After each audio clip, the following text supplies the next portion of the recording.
I've been bartering with defectors. Traded one forced rocket for a whole 10 of prestige forced ones. Straight up. Don't go into that cheap saloon if you got a lick of gumption. They got no tolerance for it. Why do you think I'm out here? Has nothing to do with my current and very temporary shortage of funds.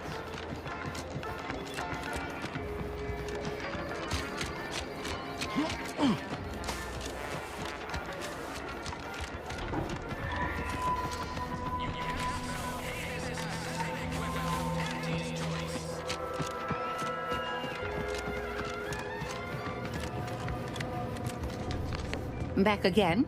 I hope the hunting has gone well. Certainly, if you've procured the right materials. I've been fine-tuning the procedure in the meantime. I do believe it'll be as smooth as crabble butter. I'm gonna assume crabble butter's especially smooth, because I'm ready to feel like myself again. I've decided on the matriarch graft. This program started with raptidons, so why not try the finest specimen to date? If you don't mind, I'll go ahead and take this spare part off your hands for my own research. Oh, the Raptidon matriarch will be a splendid match for you, Inez. Go on now, get sorted while I get this machine up and running. Mind the Raptidon drool on the table.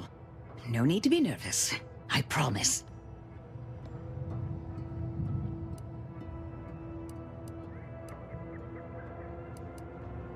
Thank you for the bedside manner, Commander.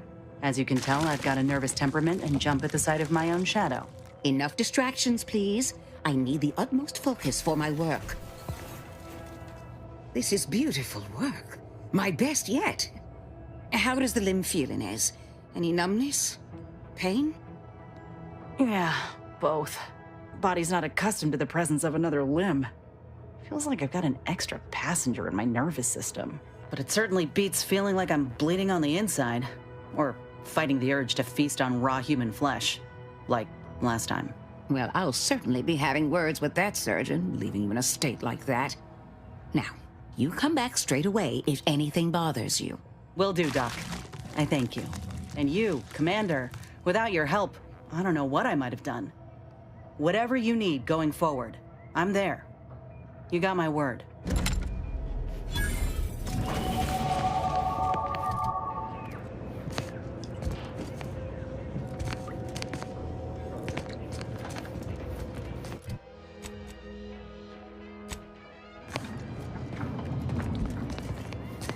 I can feel my senses sharpening.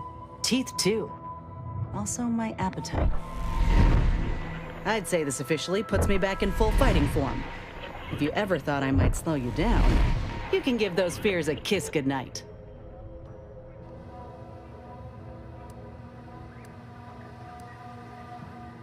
Rather kind of you to say, but we both know you can keep pace with just about anything on this island. I got a good feeling about this partnership of ours. Just want to reiterate that I'll make good on my end of the deal. I plan on proving my worth to you and to Auntie, no matter what it takes. Well, then I guess I ought to open the eyes of those who don't quite see it that way yet. I appreciate you hearing me out. We should move on. Seems you've been scouted by Fairfield's finest to assist our efforts in the war. You know, since the ceasefire will inevitably fail. If you do, it'll be great for the folk here. And great for my resume, if I'm honest. Few bullet points like that, maybe it'll be enough to win me a spot on a higher rung. And you? If you help, what are you getting out of this? Uh-huh. I've heard that one before. Ain't had many dealings with the Earth Directorate myself. You're the first agent I ever met, in fact. But you get things done. I trust you.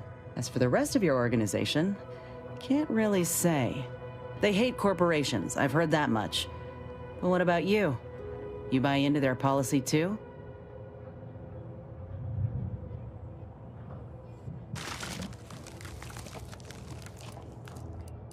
No, I get that. If you wanted to, you would have done so already. Look, I'm sorry. I ain't intending to get into any grievances here. Let's just say I'm a little dubious about the whole keeping corporations and corrupt governments in check thing. Ain't seen evidence of it yet. But maybe you're liable to prove me wrong. Anyhow, reckon we should keep moving.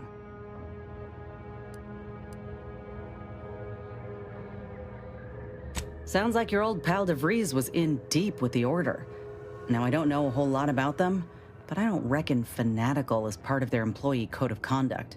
And as you've seen, that kind of loyalty can pose a real problem to everyone else. But we'll track her down before it comes to a head. Don't you worry.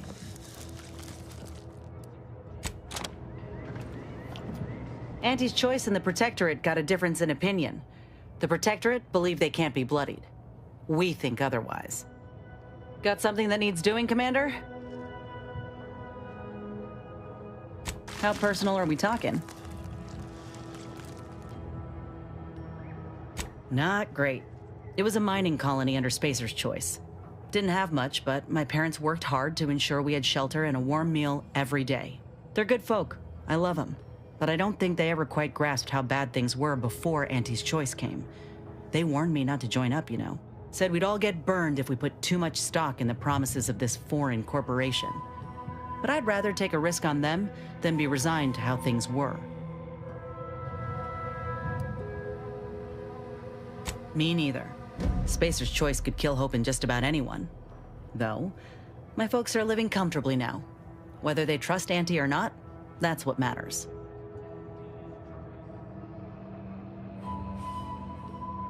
Our colony was isolated, which meant our Spacer's Choice overlords could do as they saw fit. Everyone lived in squalor, save for a select few.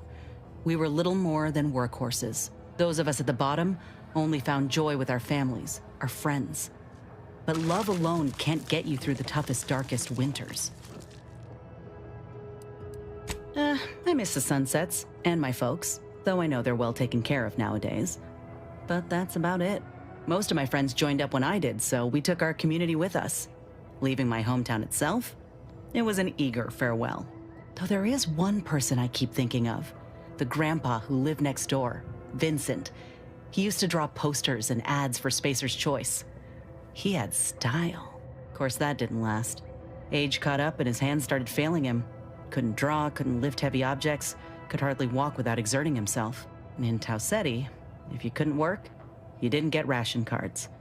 We shared what we could with him, of course, but what we got already wasn't much. Last day I saw him, he refused the half-salt tuna can I tried to give him. Said it was him lending me his strength. He was gone the next day. We searched all over, then realized he must have wandered off into the wilderness, not wanting to be a burden. We never found him. Can't hardly open a tin without thinking about him now. So if you're wondering why I still hold a candle for Auntie's Choice, after everything, it's because I know had Auntie arrived just 4 months earlier, Vincent might still be alive. It's been years now since I talked about it. He was a good man. He deserved better. So did the rest of us. Anyhow, ain't meaning to talk your ear off.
The peddler of half measures returns.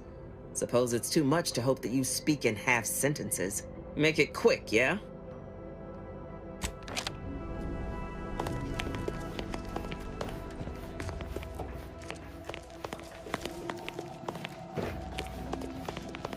Pardon me for being preoccupied. I've got Westport on my mind. All those prodigal, sad, sorry refugees. All that wasted potential.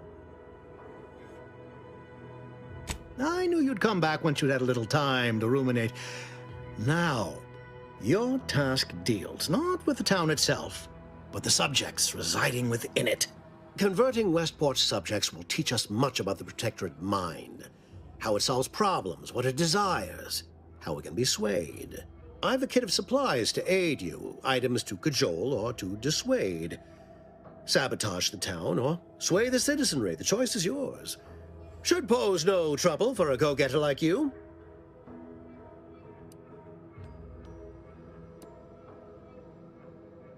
Shh, not so loud. The hat can tell when you're questioning it. The people of Westport don't trust me. How can they? I am the enemy. I am the invader. I cannot help these people achieve salvation until I know what it is they yearn for. You are a third party. You're presumably trustworthy.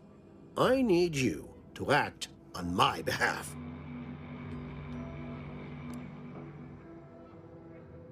I say if the situation is serendipitous, so much the better.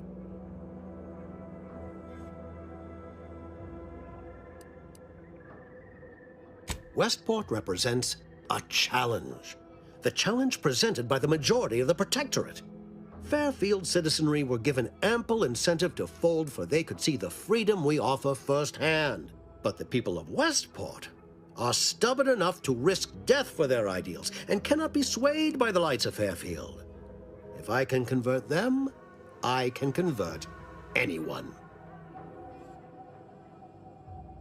Excellent. Here's the kit. Advertisement tapes, ambidextrine, assorted stimulants, free samples of Purple Berry Crunch, everything you need to wage war on the undecided mind. With that, I shall mark the locale. Begin with the vigilant Hogarth. Motivate him to depart, and his subjects will trot in file behind him, woolly cow-like. Now, I'm sure you've asked yourself, for a task so involved, shall the reward be worthwhile? Well, wonder no longer. For the completion of this deed, I'm prepared to offer you an exact replica of my one-of-a-kind, limited production, gentle person's Oxonian. Then consider yourself officially deputized in the war to further innovation and the free market. Be forewarned. I can only guess at the needs of the denizens of Westport. You must engage with them, gauge their situation. Only then can you motivate them adequately.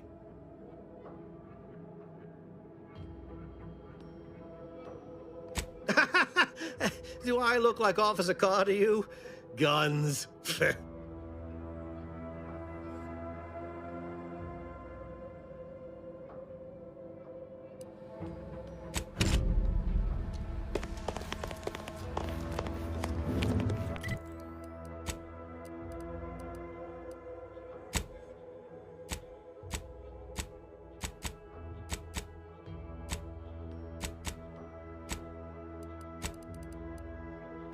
Is a fellow subject lacking the appropriate seal for their assigned work?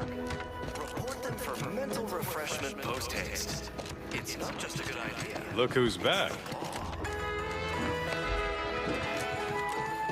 Everything, literally everything I own is underwater. What do you mean?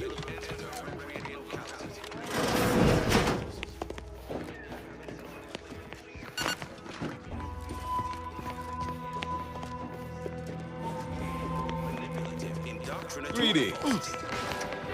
It is my esteemed pleasure to welcome you to Westport, once a shining testament to Protectorate excellence, now a picturesque example of the evils of corporatism. But where are my manners? We do not have much, but please let me offer you some victuals. Tut. I insist. Serving Unit 1. Something for the visitor at once? Confirmative. Perhaps you're wondering why I'd open my arms thusly for a stranger.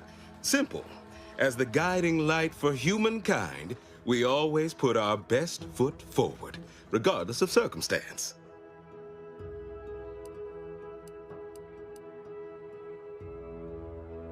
I believe something still can be done. This town can be saved, its people given a reprieve, were we to acquire the one thing vital to our existence. Automech parts. What? Comestibles served. We of the Protectorate pride ourselves on our mech programming. Among the vigilant, it is even considered something of a sport. We are not miracle workers, however. Without parts to work with, we've no hope of remaking our mechs to do tasks beyond their initial functions. We need repair mechs, domestic mechs, not combat ones. Serving Unit 1 here is about as much as can be accomplished without replacement parts.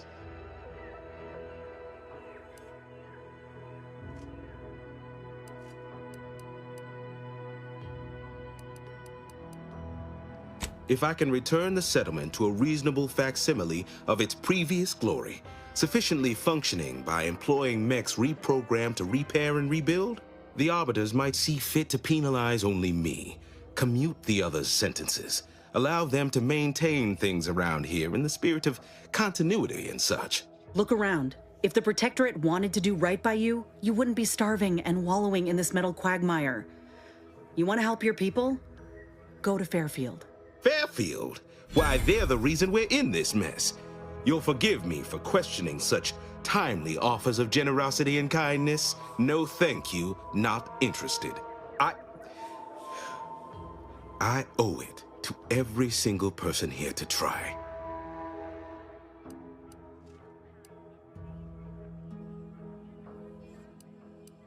Wonderful. My unavoidable march to the gallows feels lighter already.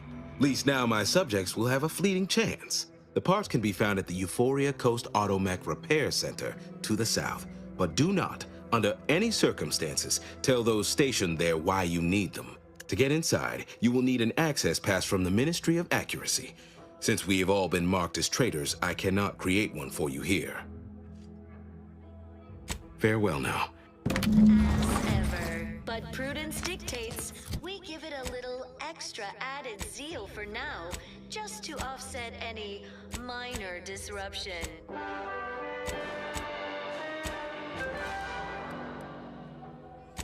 Gray gone astray?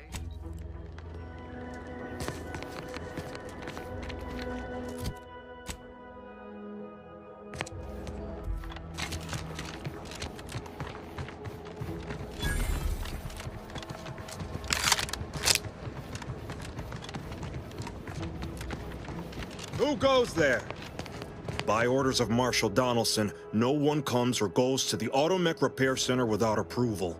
What's your business here?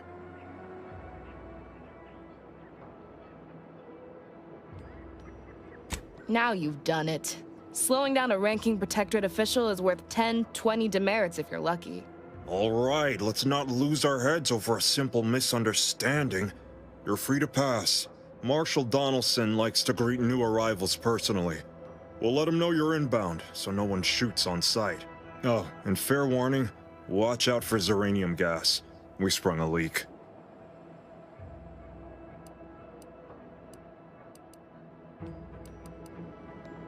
Nothing too bad. Aside from the headaches, nightmares, missing teeth, and headaches. One more thing. Don't cause any trouble around these parts. Donaldson runs a tight ship and has zero tolerance for lawbreakers.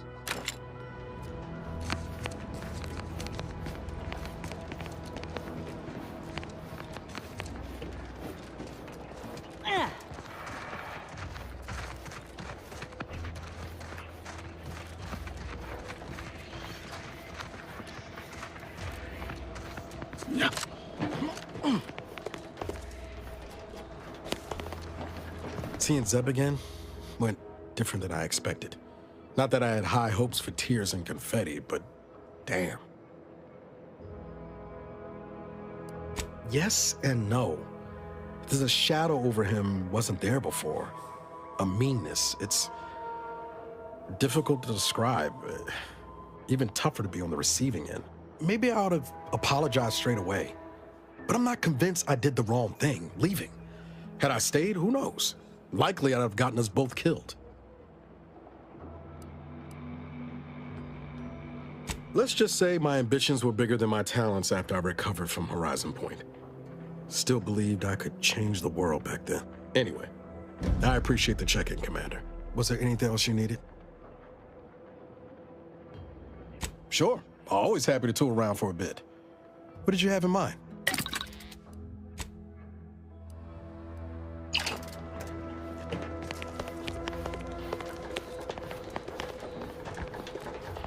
All that matters is getting these automechs to the Vox relay station. But Marshal, we must adhere to decontamination procedures.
I worry Zeb's in over his head with all of this. Good thing we showed up when we did.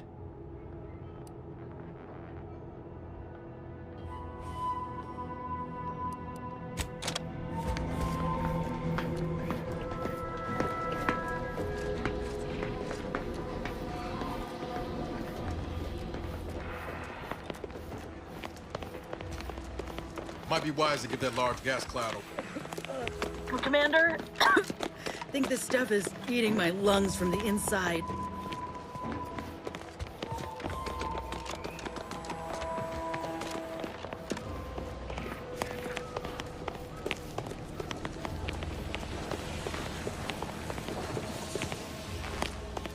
Outer chassis sealant test number 14 is confirmed a failure. Uranium exposure rate appears to be unaffected. Test model displayed standard overload-induced paralysis, then became atypically aggressive. Forced to terminate test model in self-defense.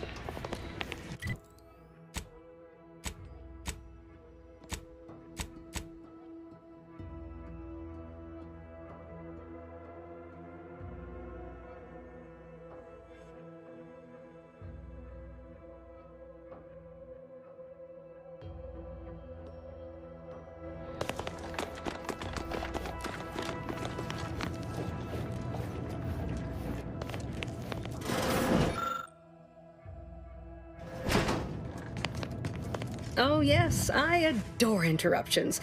I was just saying, what's best for stoking the spark of invention? Regular disruptions to one's train of thought. Now what is it you want?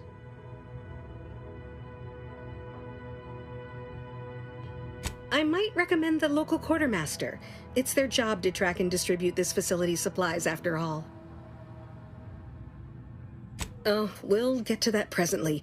Now tell me, are you familiar with uranium gas? One and the same. That building took the brunt of the damage during a recent attack, and now it's spewing valuable uranium all over the place. I could speak at length about uranium's many captivating intrinsic qualities, but suffice it to say, in its gaseous state, it's rather deadly. So what am I endeavoring to create?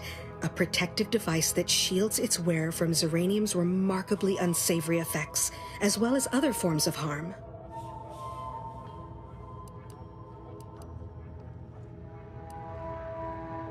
Quite splendidly, if I do say so myself. The principal function of the device is confirmed operational. I merely need to work out some minor implementation concerns. Alas, while I'm occupied with inventing this shield gadget, I also find myself in need of assistance regarding its key components. Good, good, wonderful. As an added incentive, I'll allow you to keep one of the prototypes once the work is finished, so you be sure to give it your all. Now here, you'll need this apparatus. It's for collecting stray Zeranium effluvium. Gas, that is. My supply is running low from all the iterative testing I've been performing. Merely activate the device once it's inside a Zeranium cloud, the one around the main hangar specifically. Try to avoid any fields of dense Zeranium, or death is all but assured. Any questions? Normally, yes, but on the off chance that environmental exposure has altered the gas here in any way, I'll want to work with local samples. Ideally, the resulting shielding will protect against any gas, but since it's of utmost importance that it work on the gas here, I'll be calibrating against that. Well, of course, obviously. To that end, I'd suggest choosing a cloud of lesser density for your collection efforts. Lower chance of near-instant death that way. If you suffer prolonged exposure, assuming you survive, see our local medical officer next door. She is highly preoccupied by the treatment of Zeranium-related maladies. I believe that covers all the necessary education for this particular assignment. Oh, so exhilarating to have a new subordinate. I look forward to thoroughly scrutinizing your work. Now, shoo-shoo! Off with you now! Gather those samples! Shoo!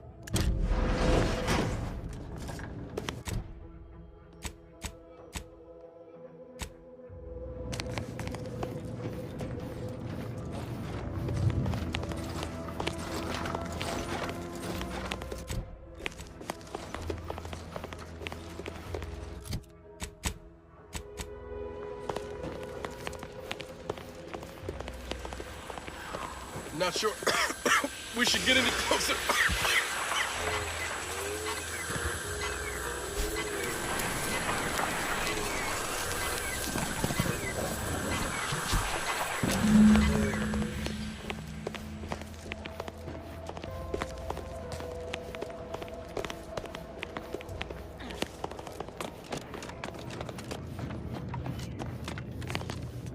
My little minion.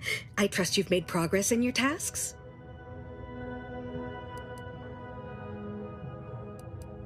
What did I tell you? Perfectly safe. Either that or you tolerate Zeranium poisoning like a champ. Good for you. Should you suffer from any lingering symptoms of contamination, visit the medical center and they'll get you squared away. Now, on to business. The device already generates a field exactly as specified, albeit on a very small scale. Still, progress is progress. What's needed now is something to help extend and shape the field around the user.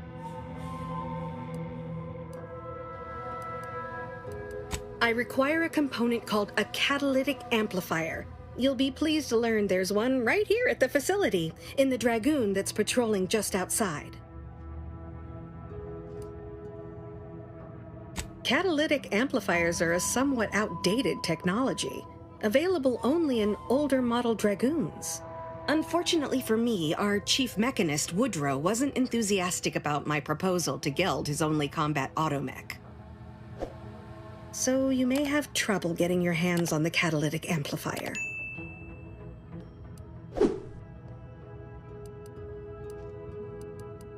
Dragoons are a mainstay of our military. The design has been in production for decades. I had a model of one when I was young.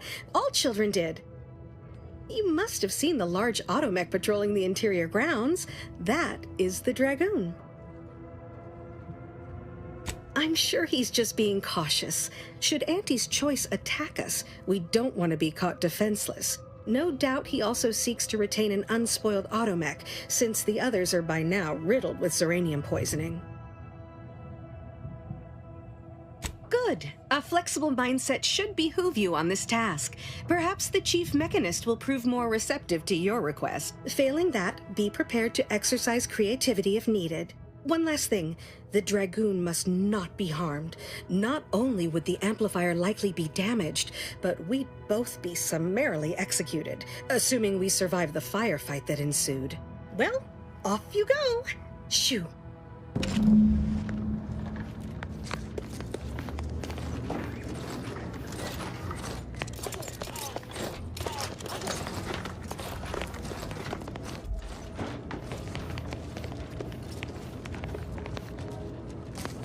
Give me a sec. Almost done with this work list. Another sealant failure, amplifier requisition, and 2 more cases of Zeranium exposure. We're a mite bit busy these days.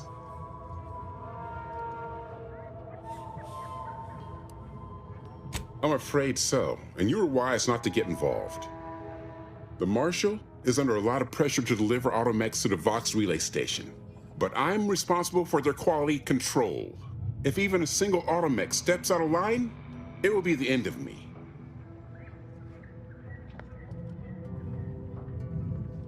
Zeranium-corrupted automechs open fire on Protectorate soldiers, and I end up in the darkest bowels of mental refreshment. O is right. The Marshal is a good man, but he values speed while I value accuracy. Neither of us is wrong, but in this case, we both can't be right.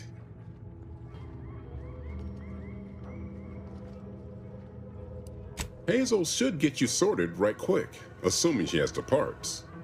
She's right between the barracks and the main gate. Can't miss her.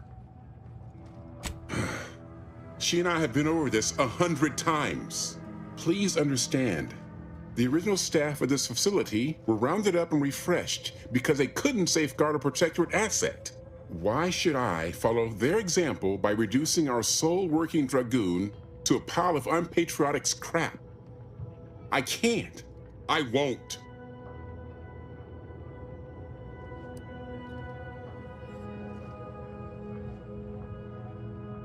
Marshal Donaldson wrote that? And in an official record? Well, I don't know what to say.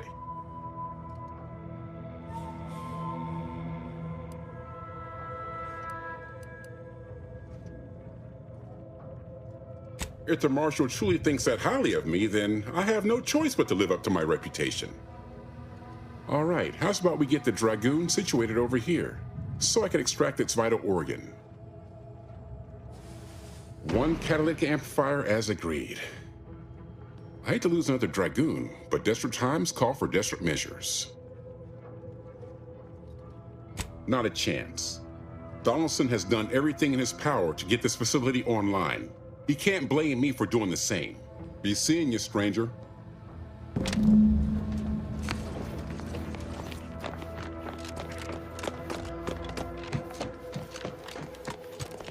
Well, any closer to obtaining the catalytic amplifier? Oh, superb! I'm almost tempted to ask how you managed it. But pressing on, just a moment to remove what I need and install it in the prototype. With this gadget, you'll be shielded against more than Zeranium, you know. Damn near everything, as long as it's charged. Now, report to Marshal Donaldson, if you please. He's rather impatient to end this crisis so he can turn his focus back to the war. You do that. Anything to keep him off my back for an hour.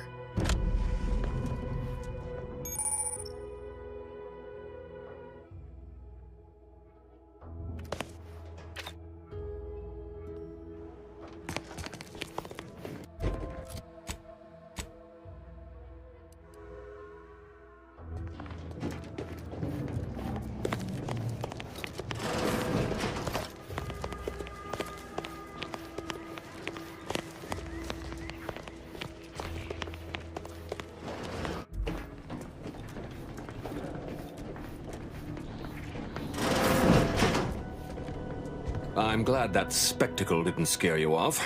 Between the recent attacks and the gas leak, you find us on the razor's edge between reason and panic. Anyway, if you have hands and a will to lend them, I won't turn away help. This gas leak of ours has proven inexhaustible, patient, and insidious. Zeranium is hardly my area of expertise, but it falls to me to find a solution, lest I follow my predecessors to their untimely fate. I knew Dr. Bryant would come through for us, that she'd prove her worth as surely as any subject of the Protectorate would. Seeing as you're the only one trained in the use of that gadget, what say you put it through its paces? Make your way inside the repair hangar and find the control terminal to purge the Zeranium. And be careful with that terminal.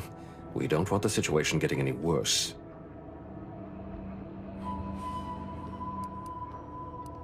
Don't worry about Woodrow.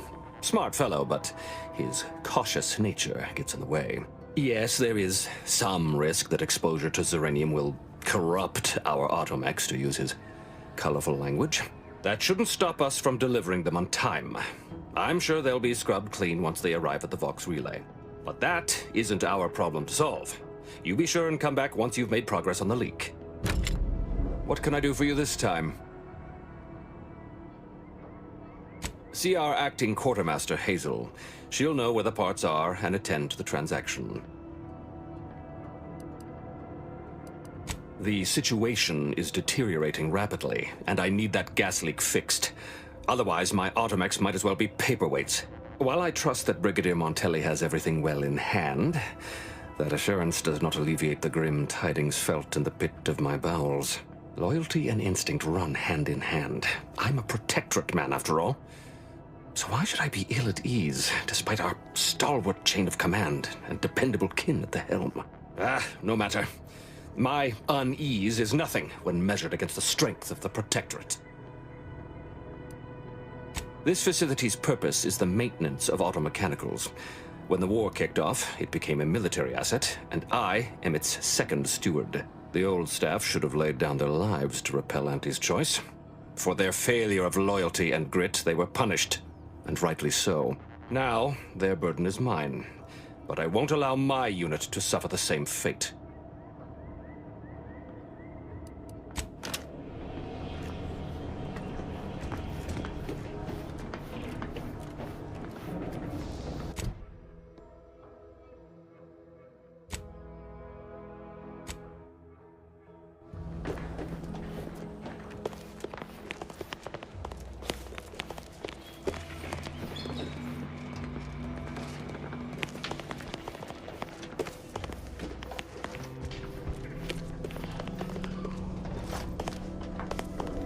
Oh, unfamiliar clientele.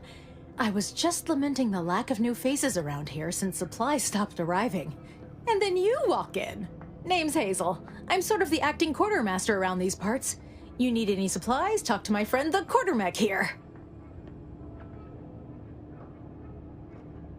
You'd think that a fully stocked automechanical repair center would have automech parts, and 9 times out of 10 you'd be spot on. Trouble is, a bunch of supplies went missing recently, right around the time the quartermech completed a routine inventory. You're not implying the quartermech is somehow responsible, are you? I'd hate for the big guy to get in trouble.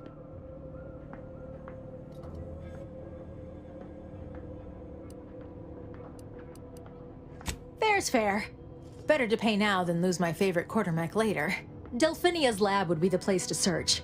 We use it for storage, and our records indicate the supplies were present and accounted for. Standard Earth Directorate protocol calls for a thorough grid search of the premises, Commander. Those parts are bound to turn up somewhere. Are you acquainted with Delphinia? She's a scientist on loan from the Vox Relay, helping with the Zeranium leak and all.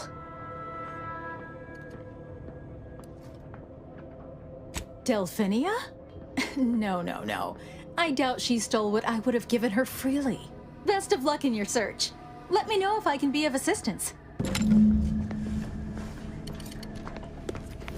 See you soon, I hope.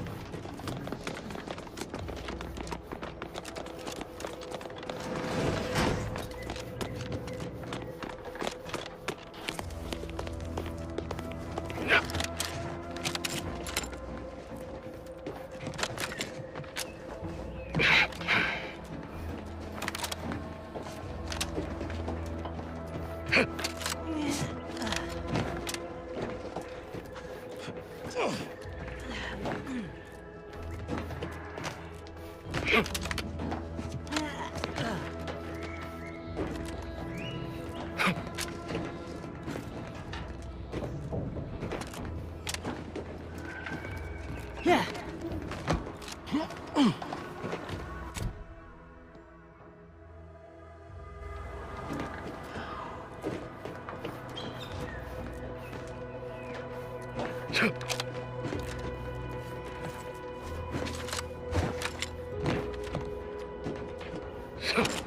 Yeah.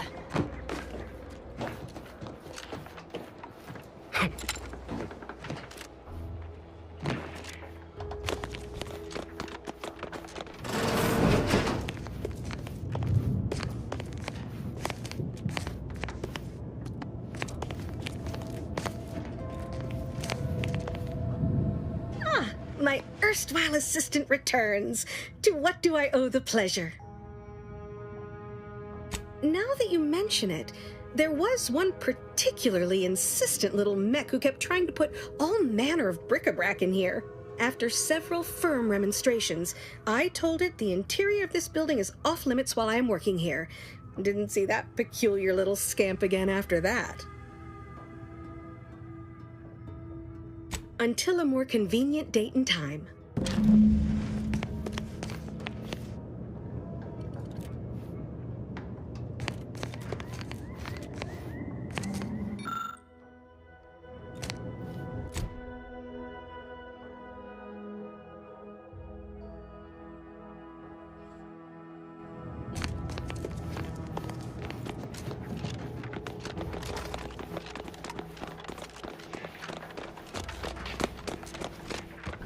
Welcome. Glad to... Need something? Or just here to talk? Glad to hear it. Any progress? Interesting. But what connection do you perceive between this behavior and the disappearance of the supplies? I know the supplies can't have gone far. Beyond that, I leave the investigation in your hands. Let me know how it goes. I do love a good mystery. Aw, I really need someone else to test this thing. Tell you what, if you give it a go and have any trouble, I'll be happy to get you sorted. Ambient uranium levels are higher than average, but within acceptable ranges. State your business. All wares should be perfectly visible already. Sorry, it tends to take things too literally. Maybe try phrasing the request differently. Lull detected. Conversational status uncomfortable. Request not understood. It only understands the words I've added to its databanks. You wouldn't believe how many words there are for buying and selling. Guess I missed peruse. Look, for now, just use the phrase initiate commerce. It's what I used during the initial testing. Initiating commerce.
the way.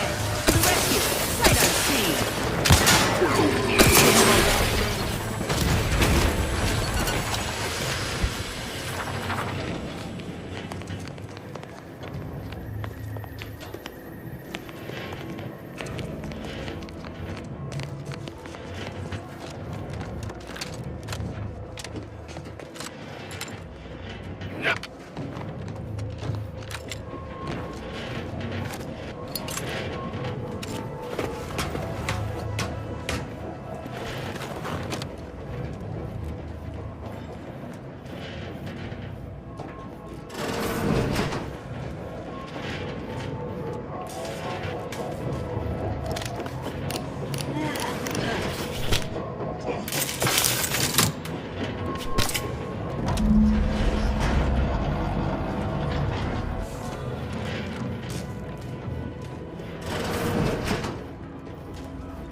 I see the way back in through here.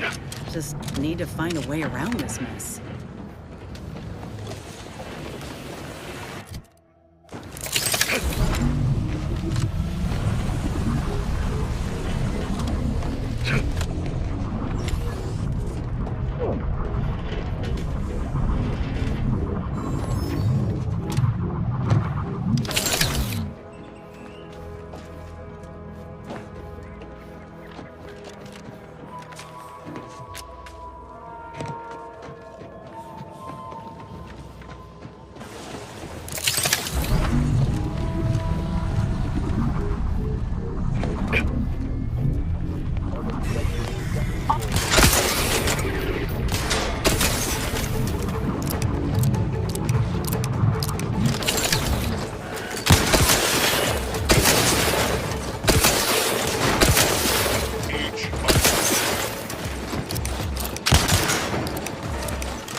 What can I do for you this time? At last, the tide is shifting. Today, we fix our automechanicals. Tomorrow, we push the unprincipled interlopers of Auntie's choice into the sea. You've done us a great service, stranger, and I would see your efforts rewarded. Alas, we don't have much to offer since our supplies are so low. I hope these bits will suffice. We confiscated them from the corpses of the scouts who attempted to infiltrate this facility a few weeks back. It carries the invaders' taint, but it should spend just the same. The pleasure was mine. The automechs we sent out will be a great asset to the Vox relay station. Now I can show our chief mechanist that he was wrong, and a little uranium poisoning won't do those automechs any harm.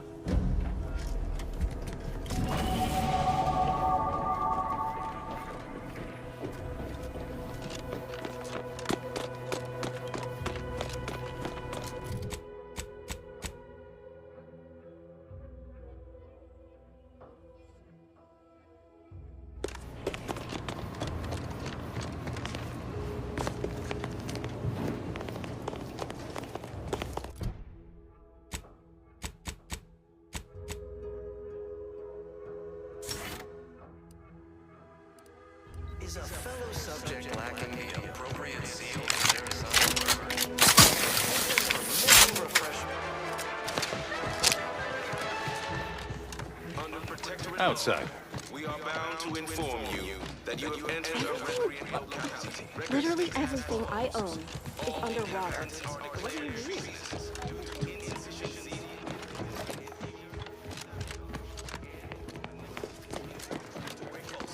Welcome back. Well, look who it is. What is it? Speak your mind. What sort of payment do you seek? Don't imagine we have much you need. Enough to lead and inspire those who work there, once at least. I was previously the ranking vigilant on this island. Why do you ask?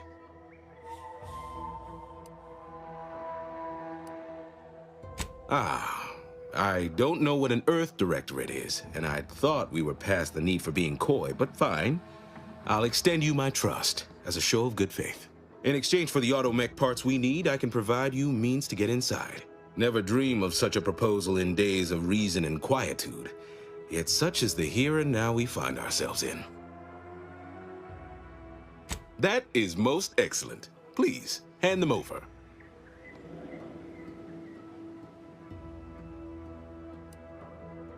Thank you.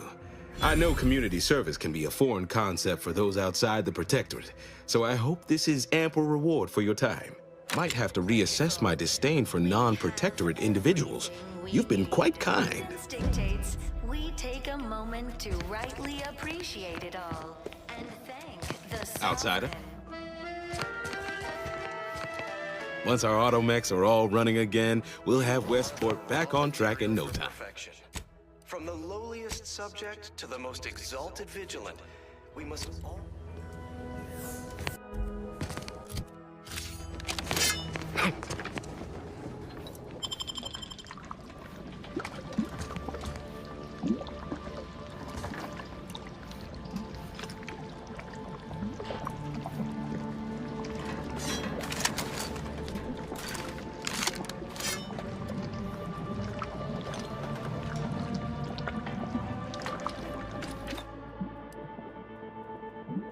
A right shifty-looking individual, if you ask me.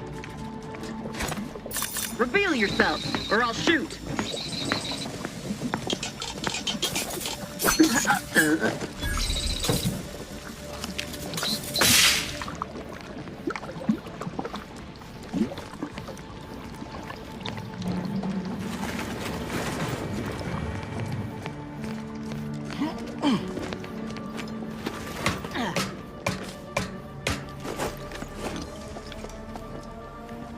Trouble ahead.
We should keep moving, Commander.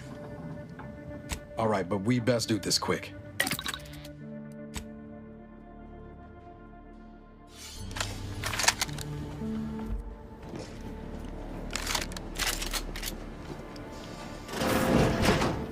What was this? I am giving to Paul. Love to, but I'm not ready. Move forward!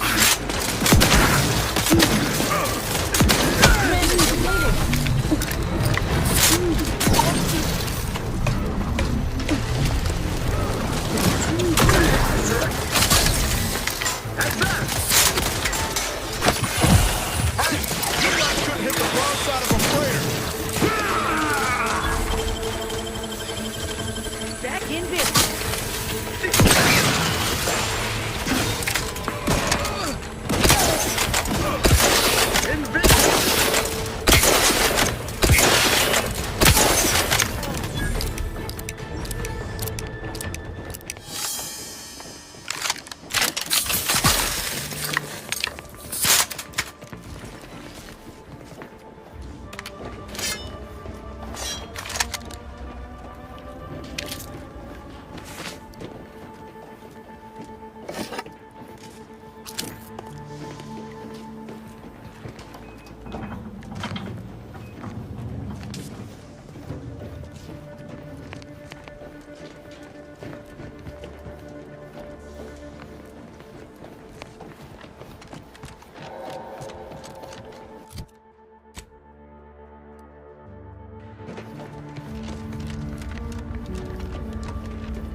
Check enemy light just turned on.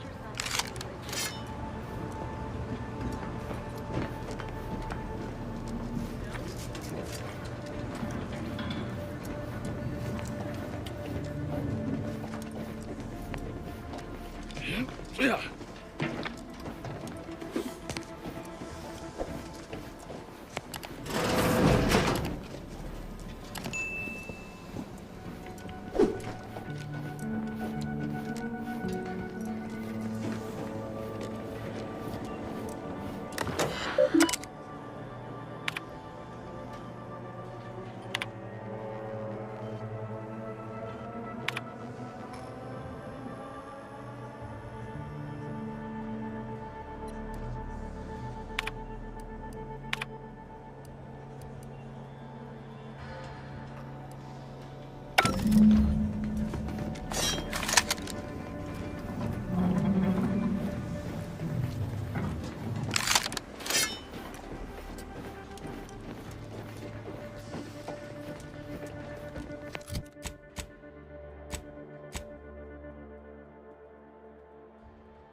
Prisoner 349893993A. There is no place for you in the paradigm.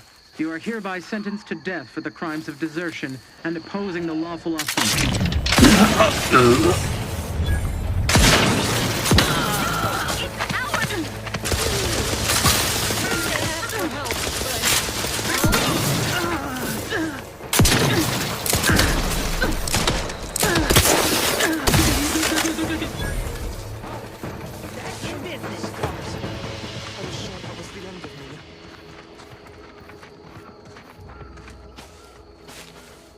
Thank you for saving me. I wish I could return your kindness in some capacity, but I left everything behind when I fled. Though you're most welcome to my old Protectorate equipment on that ledge. I won't require any of it from here on out. That part of my life is behind me for good, it seems. The commander of the base to the east, Brigadier Montelli, has gone mad. He's executing loyal subjects as traitors on a whim, without even a mention of refreshment. He claims his actions are in the name of the Sovereign, but nothing he does is in alignment with the paradigm. He's obviously ill and needs to be removed. My partner and I are loyal subjects of the Protectorate, but we were forced to flee after pointing out the obvious. Is everyone so oblivious that they can't see what is going on? I was to meet my partner in a cave to the northwest of here. We were going to hide until the current Montelli crisis has been resolved. I fled Montelli, but I'm still loyal. Once I stop shaking, I'll continue on my way. Thank you again, stranger. I owe you my life.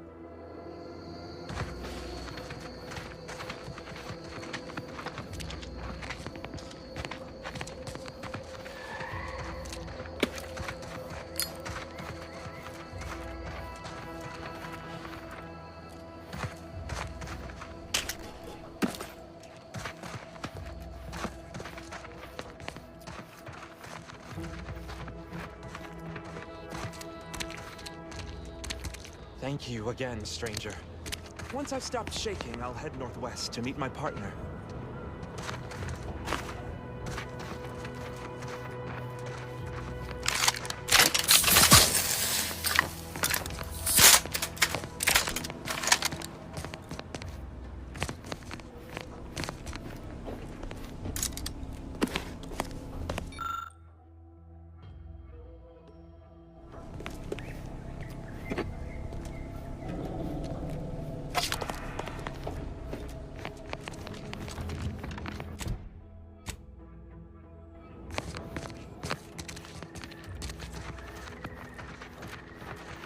Figured this ship would have departed by now. You know how Sentinels are. They take their time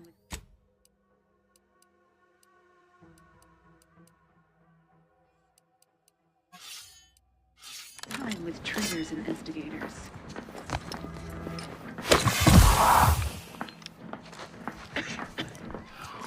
Coming up on some foes.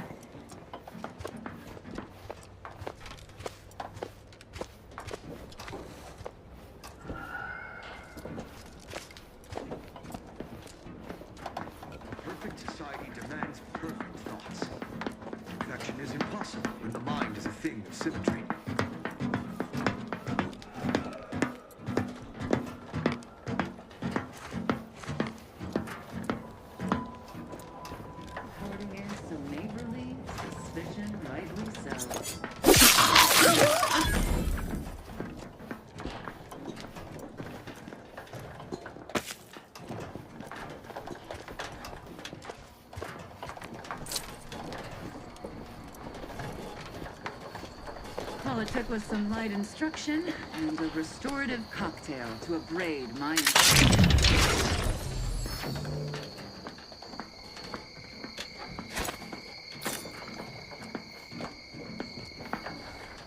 Duty of every Protectorate subject to ensure they are operating at peak efficiency at all times.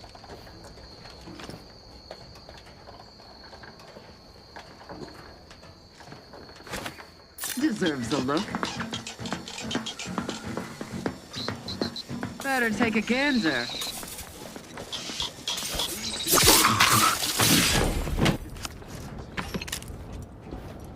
Back again. Thought we were done for now.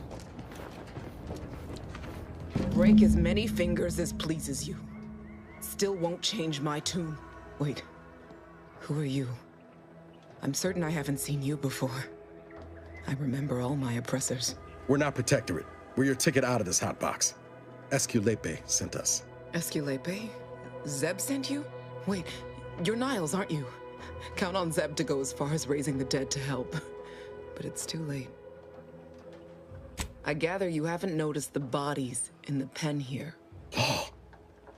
The others don't look like they suffered easy deaths. What happened? Montelli, damn him! He executed March and Pharaoh outright, ranting about traitors. Then the Consul Sentinel arrived to conduct a preliminary interrogation. She tortured us for information. The others didn't survive her enthusiasm for the work. I'm only here because the Consul wants someone brought back to him, alive. Lucky me. Thanks. Can't take all the credit, though. The Sentinel seemed spent by the time she got to me. Wore herself out on the others, I guess. Quick, though, before I forget or we're interrupted, I memorized the cipher. It's 02519W. Should help Zeb decode the intelligence we sent him a whole lot faster. Kind of you to offer, but I'm not going anywhere. If you're too hurt to walk, I'm sure the commander and I could... No, it's not that. I need the Sentinel to take me onto that transport. I want her to think she's won. And then, just as we leave orbit, I'm going to blow her pretty ship to pieces. That might just be the most ruthless bait and switch I ever heard. Your friends ought to be proud. Thanks. Funny what ideas come into your head after losing a molar.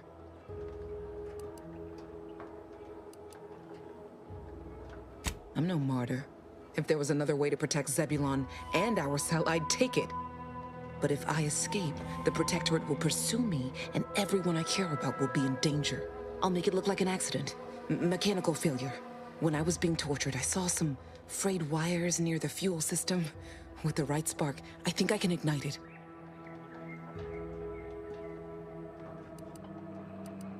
I have my doubts. Even if she managed to spark a few wires, that ship's bound to have a fire suppression system. It would kick in if there was any real ignition. What do you propose, then? Not blowing yourself up, for starters. You know how relentless the Protectorate is. But if I die, that's the end of it. The Consul will turn his attention elsewhere, and our cause can continue in the shadows. Please, if you can help me sabotage the transport, then help me. We don't have much time. Might be I could sabotage the transport from the outside. Make it look like negligent maintenance. What do you think, Commander?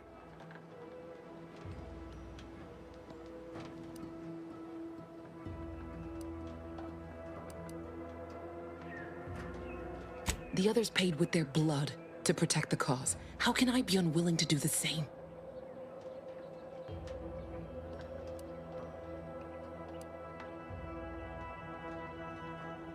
No.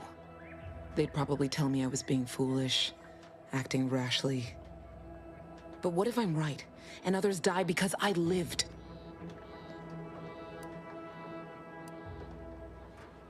I wouldn't say that around the Order, but the Commander's right.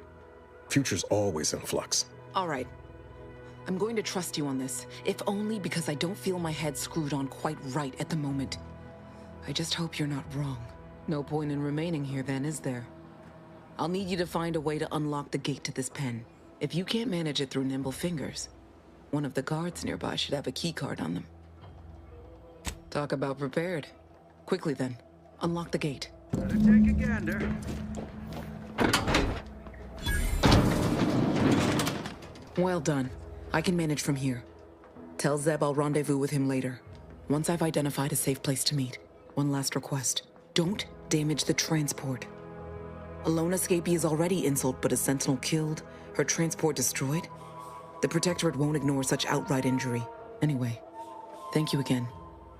Look after yourselves. I know what Audra said, but what if she's wrong?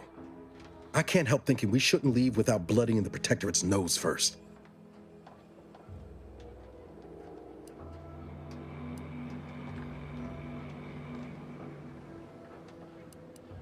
I could still go through with our plan from before. Sabotage the transport, make it look like an accident. Wouldn't be hard. I'm torn. On the one hand, Audra might be right. But when else are we gonna have a chance to take out one of the Consul's lackeys and a protectorate vessel in one go.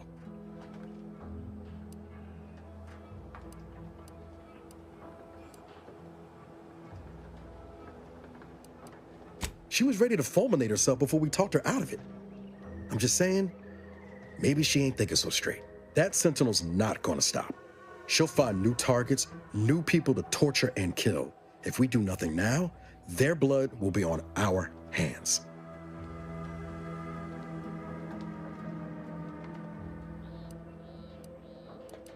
I've spent 10 years on the sidelines, watching people suffer, not being able to do a thing about it.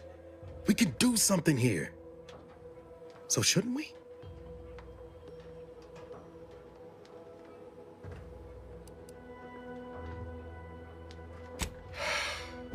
I hate it when you're right. Tempting as it be to watch that Sentinel fry, best not to risk the blowback. I appreciate you helping me sort this out. Let's get back to Zeb. He still needs a cipher, and he'll want to hear about what happened with Audra.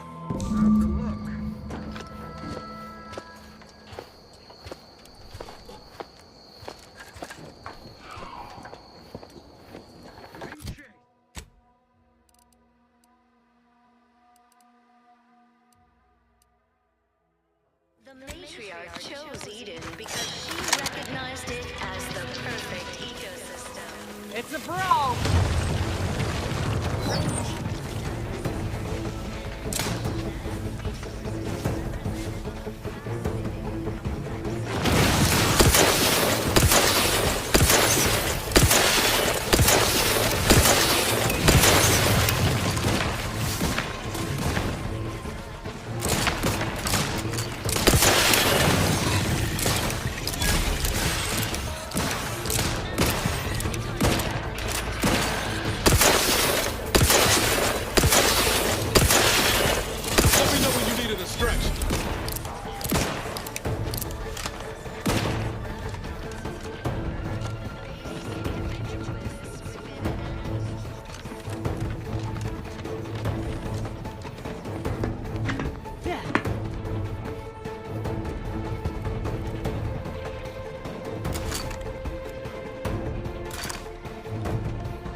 For you.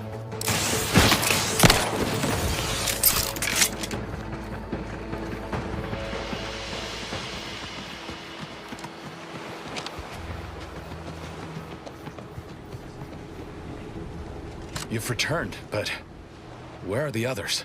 We pulled Audra out before she got herself blown up for the cause, but we were too late to save the others. A Sentinel worked them over real bad. I'm sorry, Zeb. Damn the Protectorate! I'm certain you did all you could. And I'm especially grateful you were able to rescue Audra.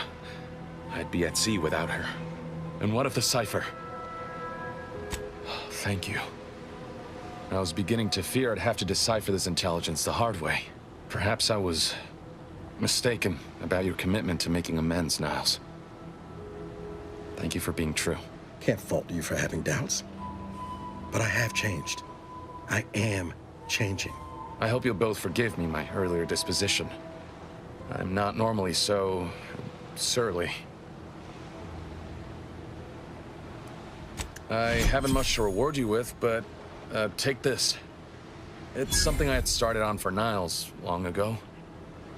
Hopefully it fits. This information came at a steep price, but I'll put it to good use. Expect to hear from me should our cause require further assistance from the Earth Directorate's best. Never fear. Next time, I fully intend to involve you in said trouble before it develops into a full-blown predicament. Reckon I like the sound of that. Until next time, then.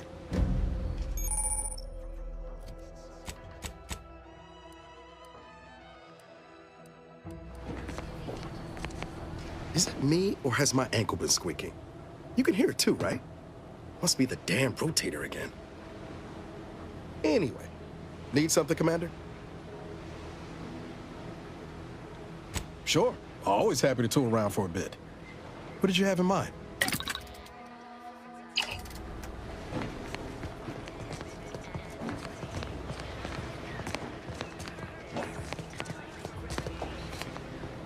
Being this close to DeVries feels like we're finally on track to set the universe aright. Anyway, need something, Commander? It was less merger and more hostile takeover.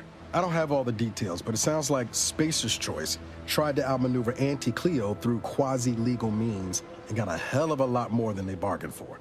And now her new brand's been turned into an invasion force bent on conquering the entire system. Funny how life works out. Oh yeah? What's needling you?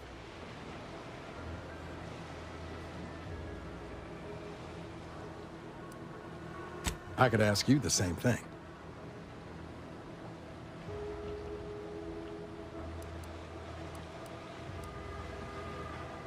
Sometimes I wonder what would have happened if I'd gone back to my old life instead of becoming an agent. Stayed on Triangulum, become an engineer or something near to it. I knew joining up with the Earth Directorate wasn't going to be a life of low turbulence, but at least it'd have dignity and purpose to it. Not much dignity in having your limbs blown off. Sorry, that was blunt.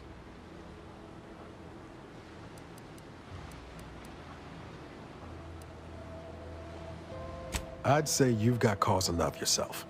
10 years lost ain't nothing to sniff at. But back to your initial question, do I regret becoming an agent? Yeah, some days. But then there's days like the one when I found you, and well, not much to regret there. Only thing I know for sure is my opinion today is colored by more than just the rosy tint of a low-run kid looking up at the stars. Life's not fair, but it keeps on. You buttering me up for a favor? I'll tell you right now, I'm not taking extra shifts cleaning the head. Ah, well then, thanks. Just hope that good opinion of me holds.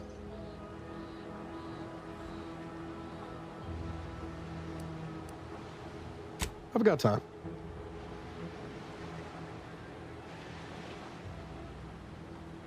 Fair point. Guess Horizon Point didn't exactly foster a lasting fellowship, did it? All jesting aside, what's there to tell? Spent the first year getting back up on my feet, literally. Been mostly laying low since then, maintaining my cover. Before the invasion, at least, the Earth Directorate still needed someone to watch the colony, and I had 2 working lamps. Not always. Went a couple of stretches there on low power to avoid detection from Protectorate patrols. I usually shut her down for a few cycles then. The way you're gawping at me right now makes me think I answered that question wrong.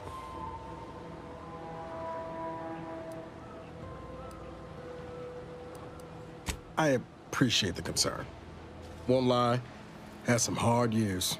Got caught up in a few lost causes, the particulars of which I'd rather not go into now, if it's all the same. I found you. Oh, and Val's been stalling less since I patched her acclimator.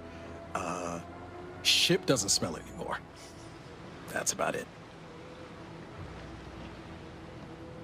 Spratwurst. I was trying to teach myself some new skills in the galley. Val got it into her hardware. I needed a hobby. I figured Spratwurst ain't an easy meal to mess up. Well, I learned about 20 ways how not to fix a worst. Like most colonies, good people being ground down from above. A lot of fancy talk from suits about streamlining and quarterly earnings while them on the line barely scrape by. Triangulum's known for churning out freighters, and shipbuilding ain't exactly known for being clean, safe work neither. Especially when corners get cut. Can't remember a time I didn't end the day all banged up, filthy, and smelling like I just crawled out of an exhaust port. You never forget your first time manually flushing a propulsion tank, do you? Funny thing was, I wasn't even an engineer back then. But I wanted to learn, so I paid attention. Too good of attention, as it turned out. I was working late one evening and overheard something I shouldn't have. Some bigwigs exchanging inside information that would have cost the corporation a pretty bit. A day later, I was being accused of corporate espionage. Didn't want to bring any heat down on anyone else, so I went on the run before the first jackboot showed up at my door. Oh, now, you'll have to tell me what those other things are sometime. I was on the run for, I don't even know how long. The days sort of bled into one another. I started losing hope of things ever changing for the better. Then, the Earth Directorate showed up. They liberated Triangulum, pulling me and the rest of the colony out from under the corporate boot. Joining up after that just made sense. She was one of the forward agents who went ahead to assess just how bad Triangulum had gotten. We met while I was in hiding, and I helped her learn the lay of the land, as it were. She was no nonsense. I thought her one of the smartest people I'd ever met. And while she could also be cutting, I felt like I only caught her edge when I deserved it. I liked her. And for some reason, she seemed to take a shine to me. But she wasn't around long. By the time I officially joined up, she'd already moved on to the next mission. Sure was. Kept hoping I might run into her during training. But now I know she was busy turning her coat here in Arcadia. My folks shuffled off the motor coil when I was little. Assembly line accident. Got passed between some distant relations for a few years. They tried their best. Weren't cruel or nothing, but life on Triangulum was tough. And they had their own families to worry about, you know? I didn't like feeling like I was adding to their burden, so I struck out on my own just as soon as I could. And well, you know how that turned out. Yeah. Thoughts crossed my mind over the years, especially when it was just me and Val. I wish I spent more time with her when I had the chance. No point missing something you're never getting back, though.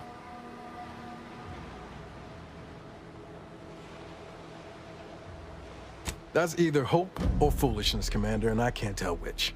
Even if we survive the rift, 10 years is a long time to be gone. No word. They probably figure I'm dead. Void it all. Now you got me thinking about it. How about this? We ever make it out of this system, I'll take you back to Triangulum, make the introductions myself. Deal? Oh yeah. They're gonna get a real charge out of you. Sure hope Val isn't missing something fierce back on the ship. Anyway, need something, Commander?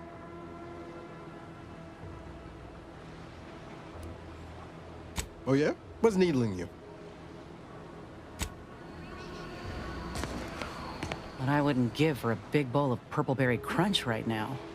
Got something that needs doing, Commander? How personal are we talking?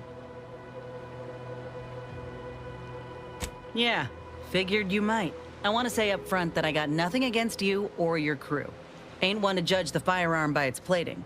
And so far, you ain't given me reason to doubt your character. But the Earth Directorate itself, it's got much to answer for.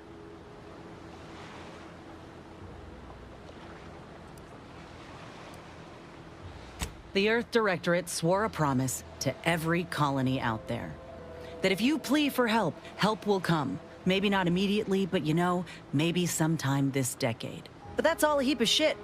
You know how many of us in Tau Ceti tried to send messages? And when that didn't work, how we begged the stars for the Earth Directorate to save us?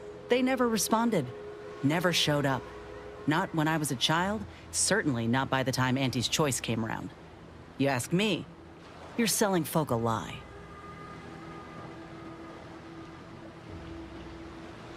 I know that.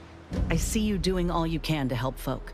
Look, I ain't holding you to account for the Earth Directorate's ills. No more than anyone would hold me to those of Auntie's Choice. We're our own people. No matter how often I'm hit in the face with that fact, with you, with Ethel, it's rather easy to forget at times. But talking through this reminds me, and I appreciate it, Commander.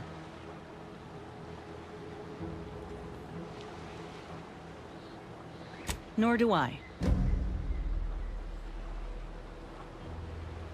Fine by me.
You owe me a sparring session. Get your gloves and warm up. What? Again? I don't suppose you'd accept a doctor's oath for Val. Come on. I already promised I won't throw elbows this time. Where's your fighting spirit? Must have had it knocked clean out of me. In fact, why don't I go look for it now? Ain't gonna climb the corporate ladder with that attitude. You could just learn to duck, you know. Got Inez moved into Helen's old quarters. I figure, if anyone's unlikely to be vexed by finding fossilized purpleberry crunch in their mattress, it's an Auntie's Choice trooper. You think Helen would approve of us taking on a product pusher?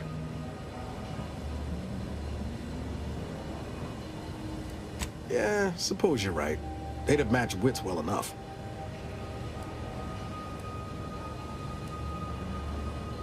Always up for a little backfence talk, though I'm guessing you don't mean Val. Can't say I know her well enough to have much in the way of an opinion. She seems capable, and shockingly, she hasn't tried to sell me anything yet. She's still got more loyalty to Auntie's Choice than they have to her, but maybe we can help her see that one day. Sure thing. I trust you've got particulars in mind? Oh yeah? What's needling you? Don't mind me. Just hydrating my scales. Wow, ain't that a sentence? Got something that needs doing, Commander? Oh, I see. You're here to gossip. All right, let's hear it. Who do you want to talk about? Seems friendly enough, if a mite guarded and a little thick-headed in his view of Auntie's Choice. Regardless, I can assure you I'll treat him with the same respect I show you. Though I reckon he's seen his fair share of struggles over the years, no matter how he tries to hide it. Think he ought to ask for help when he needs it. Fine by me.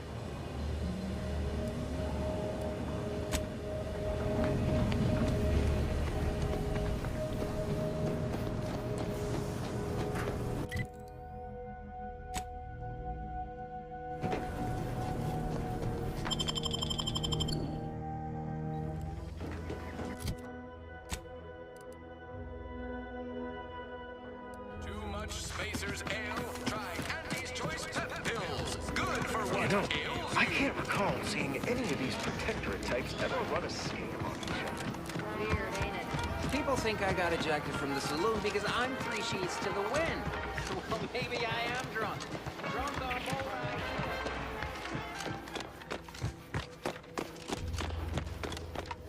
right. I cannot tell you how gratified I am to have a deputy on the ground.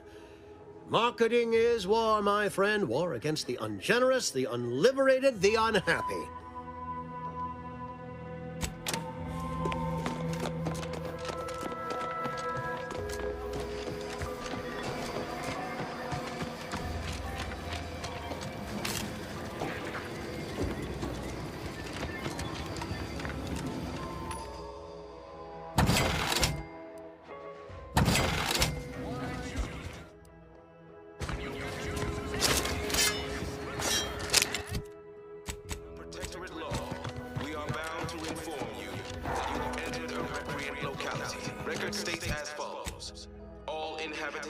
declared treasonous due to insufficient zeal in defense against seizure, sabotage, and/or manipulative indoctrinatory falsity. I hear correctly that you brought us automech parts? Why, thank you kindly, outsider. No, friend. Don't suppose you checked in with Vigilant Hogarth yet, eh? Oh, glad to hear. Probably sprung an important task on you afterwards, I'd wager. I mentioned to the Vigilant how I'd reset my chef mech to prepare meals to my liking. Next thing you know, he puts me in charge of repairing all the mechs in Westport. I mean, sure. All the underlying logic's the same, if you mull it over. I'd been trained to run them big algae processing units, which were a fair amount more complex. It's just... subjects are expected to mind their assigned area and particular forte. So I was a mite taken aback. But I am happy to help the system abide any way I am able.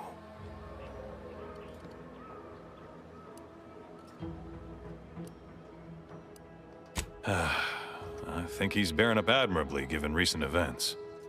Which, of course, are completely fine, and we are all in no way concerned about. The system being resilient and all. Hogarth's reliable as the Arcadian sun. I mean, I know it'll burn out in about 12 billion years and all, but considering our meager lifespan, that's plenty dependable enough for me. Not to indulge in idle talk, but things have been different around here of late. Not at all overwhelmed or terrified of dying, though, of course. The system abides.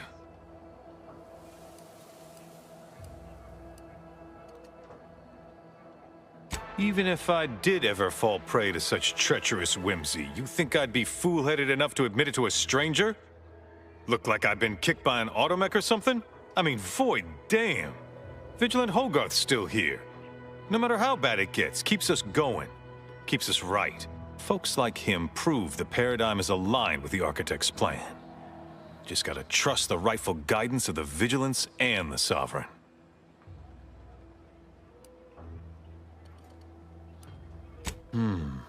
What?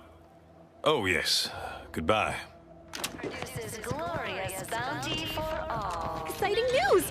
The Vigilance sent that outsider to collect automech parts for us, and they just returned. The system abides. Even the most robust ecosystem, like those planets.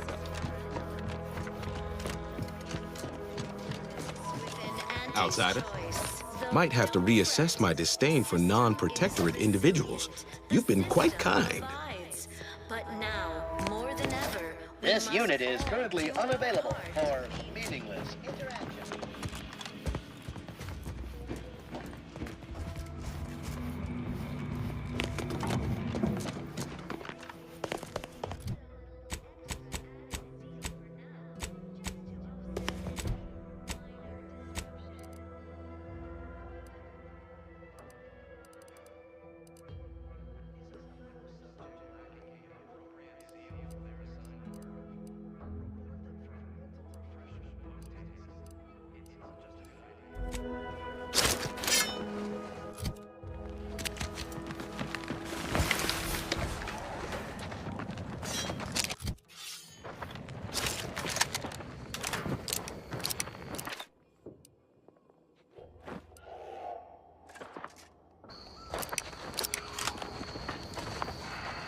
Now what?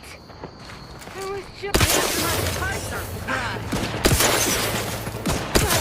Bad company. Looks like a fight.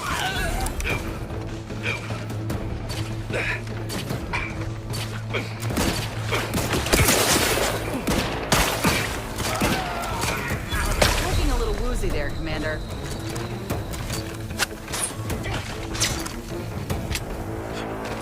To the rescue! Sight unseen! Someone call for a medic.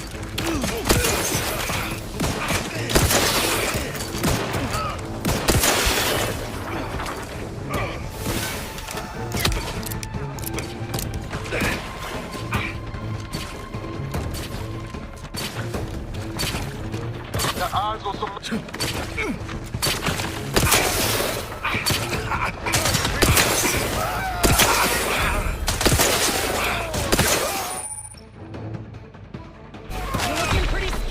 Ready to take the heat off you, Commander. Just say win.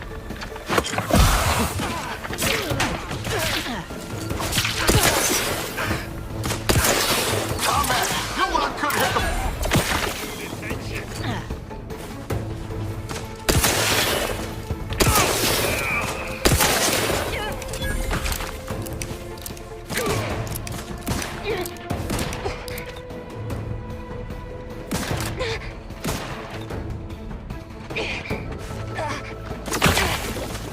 Back in business.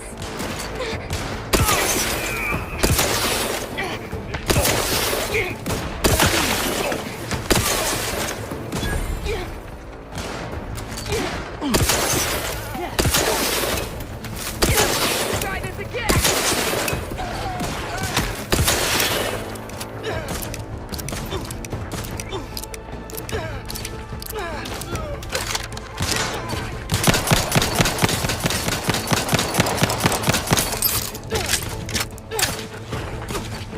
Let's get you healed. Out of sight and on the way. Happy to help. Discreetly. Ready to waste them.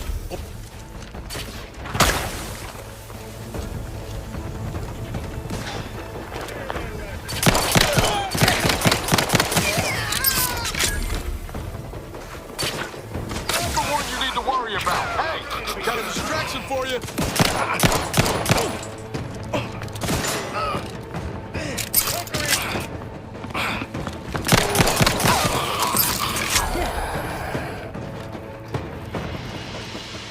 I am becoming increasingly perturbed.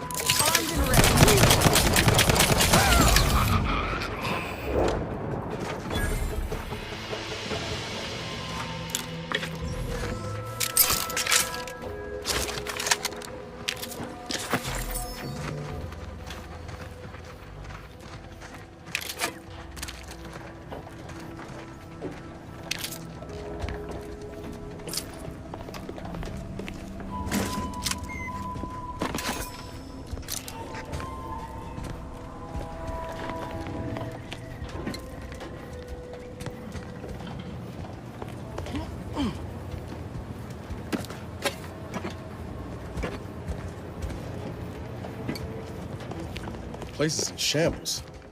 What happened here?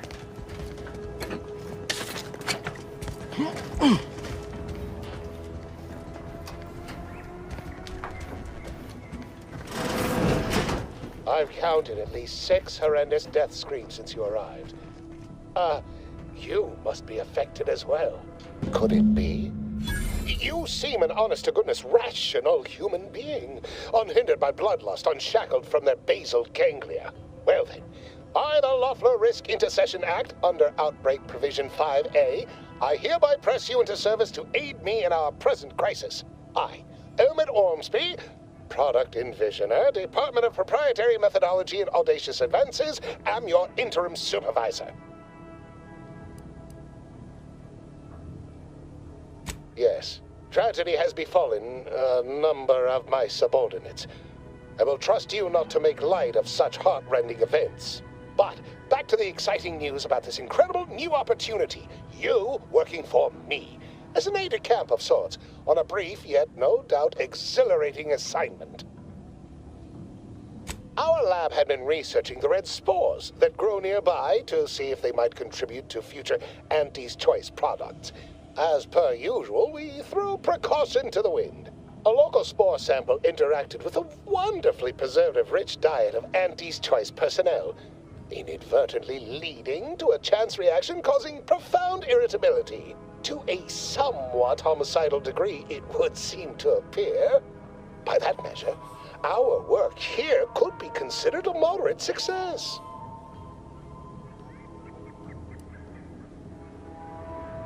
Well, of course. Succeeding in a haphazard fashion is one of the first courses taught to Auntie's Choice students in any field. But yes, I am something of a visionary. You see, our lab is a far cry from the others. You're part of something bigger here. The individual not only thrives, but shines even more brightly with the help of their brethren. It all requires a certain devotion. In the end, it's really quite in the best interests of everyone's careers A rising tide raises all boats, as they say.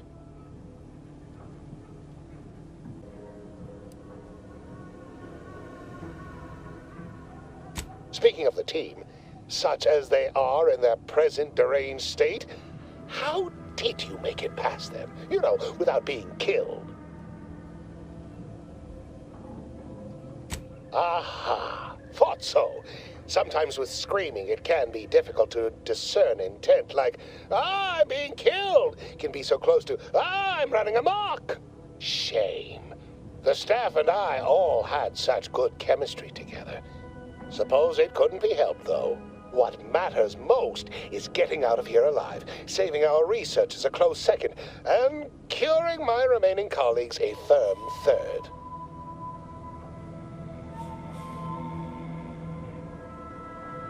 Well, it should all be rather straightforward, yes? I suspect we'd use a top-down indirect coronium synthesis method, don't you think?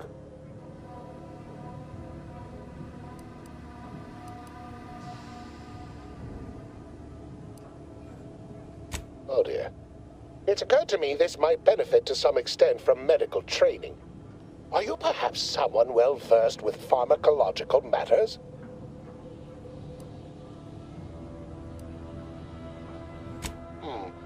Apologies. I do tend to assume everyone has a doctorate. No matter, if you are capable of following simple instructions, I'm sure I can guide you through it. Tremendous.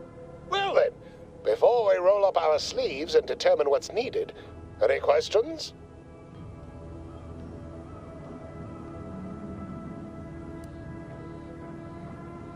Whole thing was ghastly. One of my assistants and I heard a loud noise. He left to investigate while I continued working on our experiment. When he failed to return, I peeked outside and saw the others run in, bloody, gibbering, hunting for targets. They'd clearly been exposed to some virulent new form of experimental agent. I ran back and locked myself in this test chamber to avoid contamination. Well then, anything else before we proceed?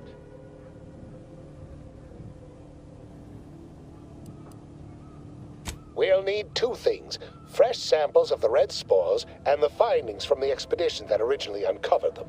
After that, an antidote should be possible in relatively short order, with your skilled assistance, of course.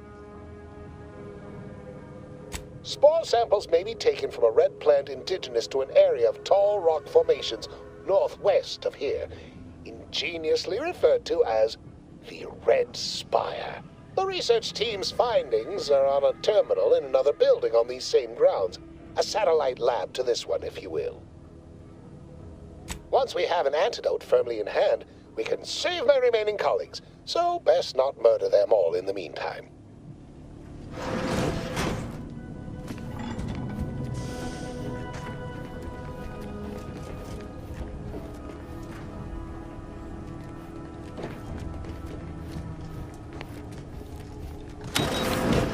Convenient that he only managed to save himself from the spores. Still, we ought to fix this before it spirals more out of control.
Commander, watch your vitals! Drop two. I'm not ready. Rats healing. All charged up. Out of sight and on the way. To the rescue. Sight on. Someone call for a medic.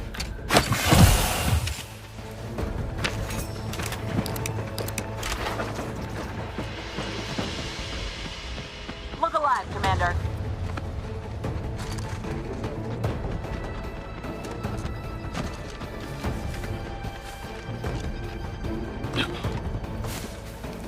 Give the order, and I'll take care of him, Commander.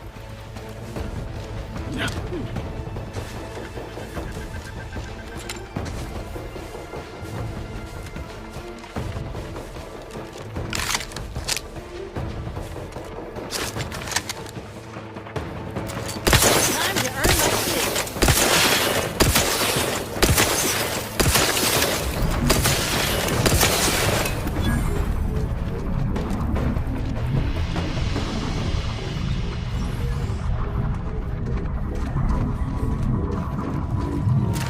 Looks like a fight.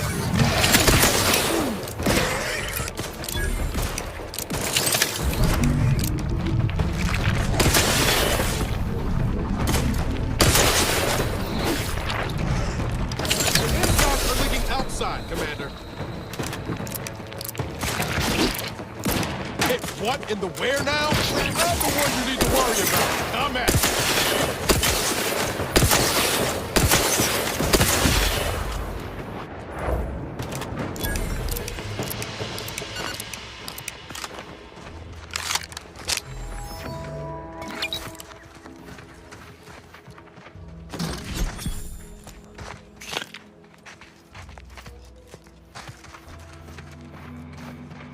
Foraging time's over. We should have what we need.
My most favorite, least homicidal subordinate.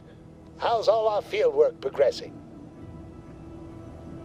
Absolutely gorgeous.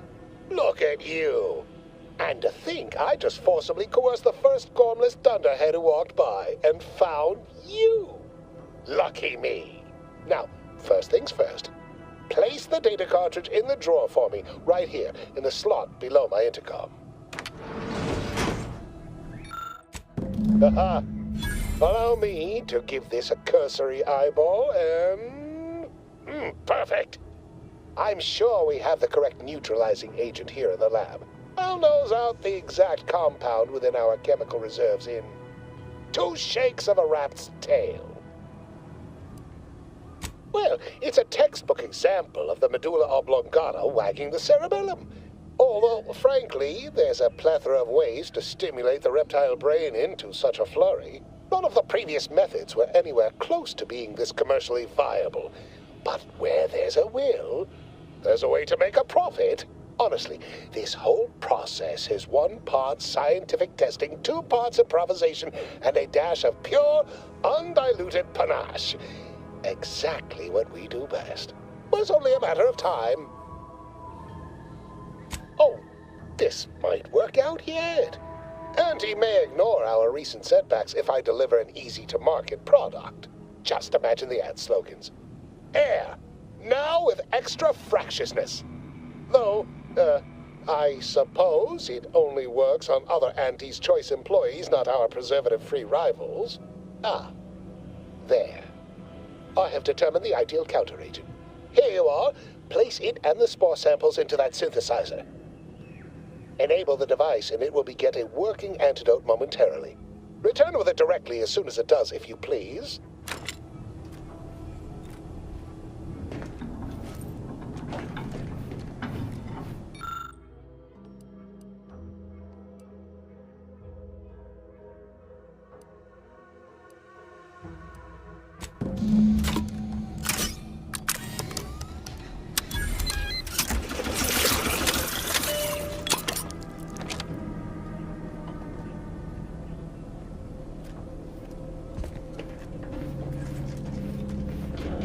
I cannot wait to put this entire sordid affair behind us. Though, in the end, this should turn out to be quite a lucrative day. I saw you working the chemical synthesizer. I presume you were successful in creating an antidote?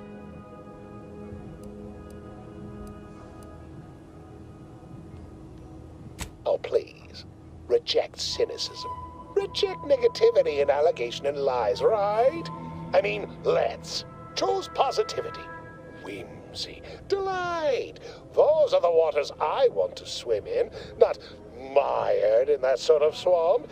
I feel that so much, don't you?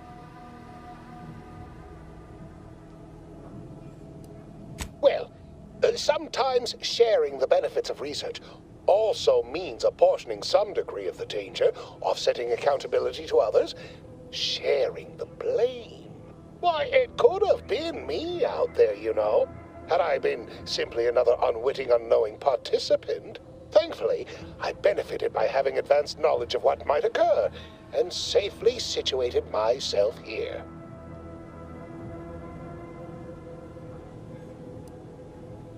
Well, I mean, did I play fast and loose to produce results quickly? Of course. We're Auntie's Choice. That's how we operate.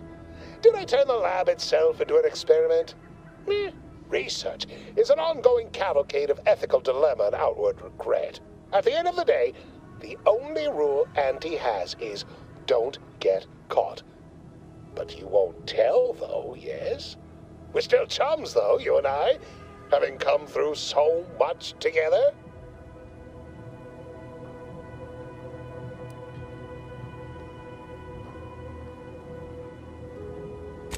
Nice try. But you don't possess nearly the negotiating power you might suspect. Not when I can simply bide my time and wait for another gormless dunderhead to stumble by. Why, let that thick-headed boob amble off with your reward. Not budging? Oh, all right. I suppose I'd be willing to throw in a little extra as a merit bonus for your superlative performance. Wonderful, wonderful! Knew you seemed a bankably reliable sort. All right. I am activating the air filtration system. There. Should only take a few moments for the antidote to circulate. Everyone still alive should be right as rain shortly. Marvelous. You'll find your remuneration in the chest behind me. My supervisor will hear of your actions. Oh, and before I forget, I, Ahmed Ormsby, under the power granted me by the Loeffler Risk Intercession Act, hereby free you from impressed service to Auntie's choice. Be seeing you.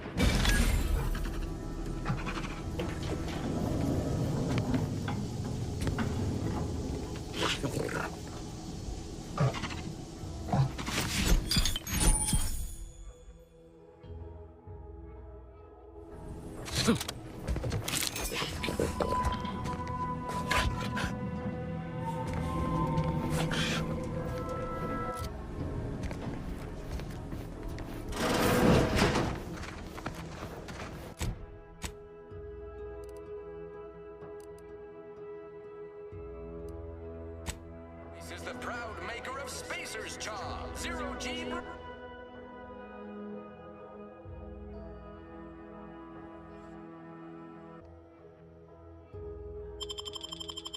And antibiotics. Everything you need to get through your day.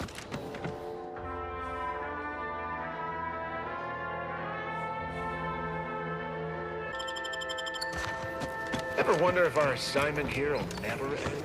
Like our employment contract. A lot of fresh blood in the talent pool around here with these protectorate respecters. Not sure how I feel about that.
I suppose it was only a matter of time until we were discovered.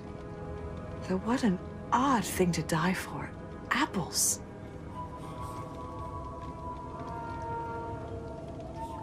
Is that not why you've come? Because you discovered our recent larceny at the greenhouse?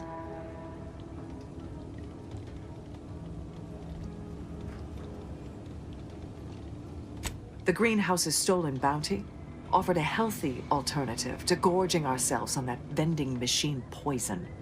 Alas, I was spotted on 1 or 2 forays.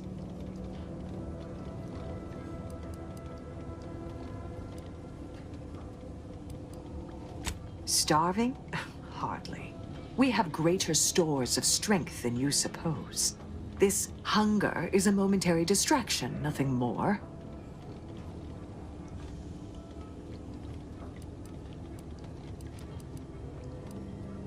If you are conniving for some concession of weakness, you will be a long time waiting. Thought I saw you disappear in here. Oh. Seems I've stumbled into quite the shindig. You lot been hiding out in here all this time? Touch cramped, ain't it?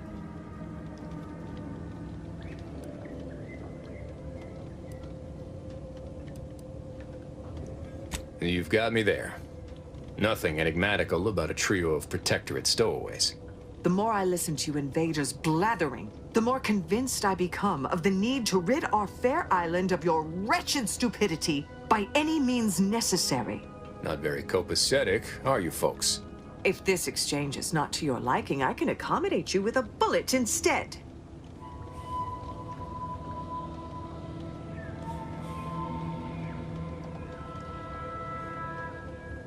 Spare me your insults. They mean less than nothing coming from the mouth of a corporate pet.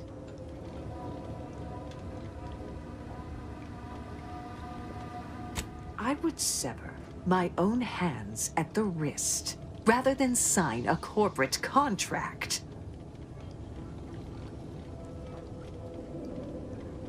A generous offer, but we prefer to die in the service of the sovereign.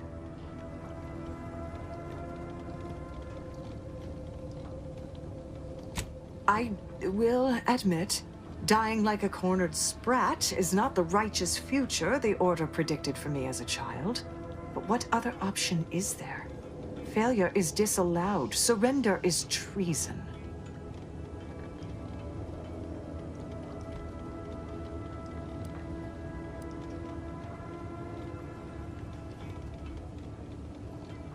You must think highly of your skills to believe you would come out on top during an engagement. But undoubtedly, there would be casualties. Very well. With so many invaders yet to slay, I would be remiss to relinquish our lives in such an unworthy duel. We surrender. For now. That was some slick talking. Can't believe you got them to surrender without firing a shot. I thought for sure we'd have to blast our way out of here. Guess I had this mystery all wrong. A small part of me was hoping... Nah, never mind. It's downright foolish. I lost a friend in the invasion. A good friend. Thought maybe all this was her trying to send me a message of some kind. Like I said, foolish.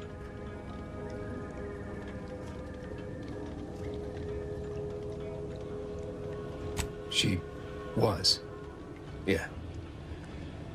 Well, that feels good to say aloud, even if it hurts too. Romantic entanglements ain't exactly encouraged between troopers, especially in the same division. Supposedly compromises our decision-making in the field. But I digress. Thanks for your help, and for listening to my languishments. Glad someone else might remember her now, too.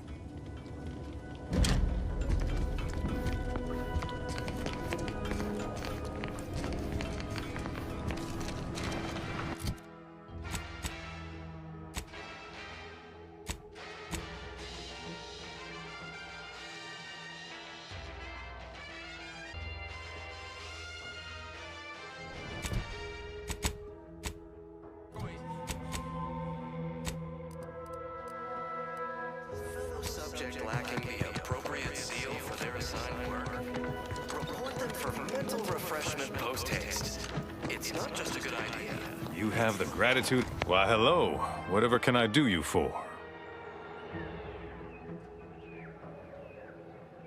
I assume those are approved protectorate announcements, correct? With everyone's neighbor prudence and the like? I mean, sorry. Of course they are. Loudspeaker control terminal is in the proclamation station, a few structures over. One with the antenna. I suspect they go there.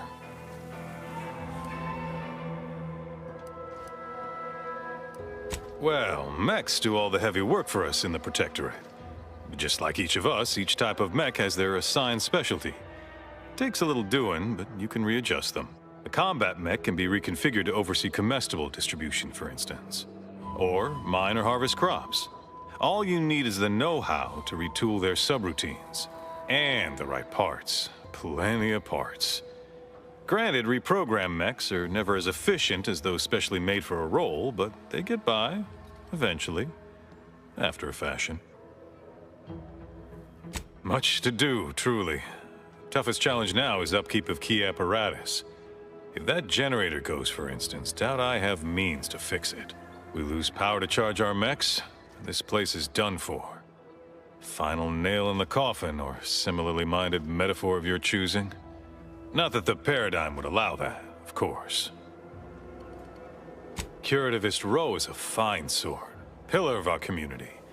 Might impatient, sure, but with how busy she is, we'd all do well to respect her time. Watch out for that Weintraut fellow. Talk your ear off if you let him. Kinda lonesome, but doesn't let anybody near his place for some reason. Even before the flooding. Everybody else?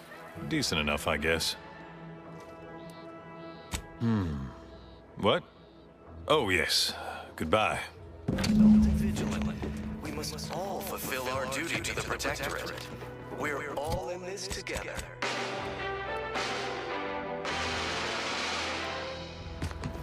The matriarch chose Eden because she recognized it as the perfect ecosystem.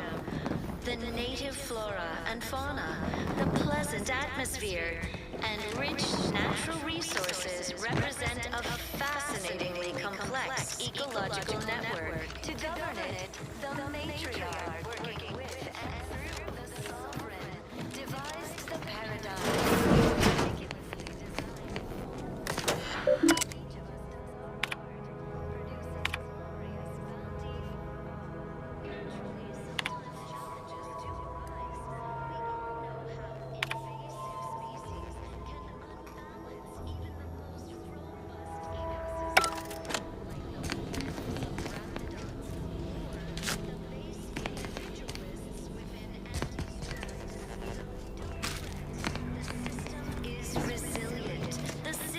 Abides. But now, more than ever, we must all do our part to maintain it. Keep doing your job with pride. Keep focusing on your neighbors. Same as ever. But prudence dictates we give it a little extra added zeal for now, just to offset any minor disruption.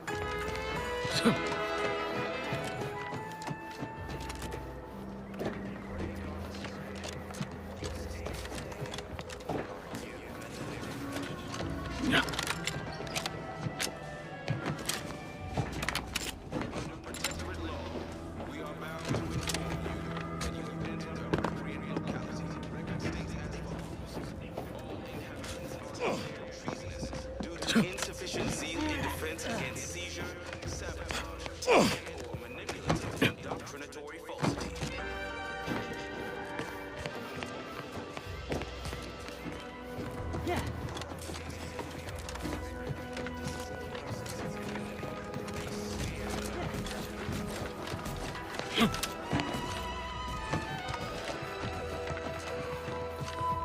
Everyone knows. Exciting news! The Vigilance sent that outsider to collect You all have of the the gratitude of everybody in Westport.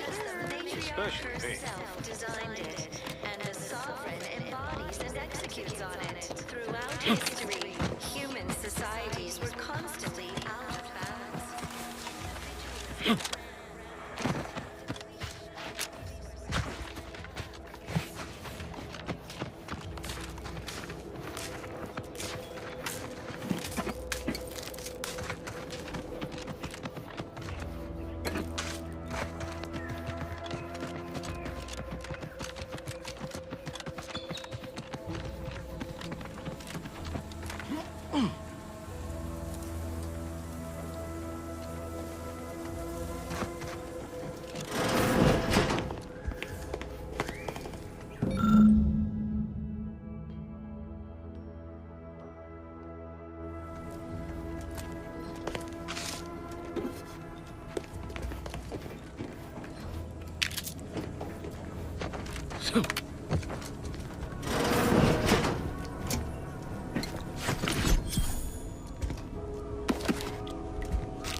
or sprint. Typical predicament for an anti-bottom runger like me. Wish I never snuck in here to begin with. Seemed like a good idea at the time. Nah, it was a great idea. So much stuff for the taking around here. Motherload of loot. Plenty to get me back in the sprag race. Just didn't account for all these crabbles. Real fly in the old ointment. I could just sit tight, live lean off all these supplies, hunt the crabble skedaddle, or maybe open the door and bolt. Seems like a good idea. Nah, it's a great idea.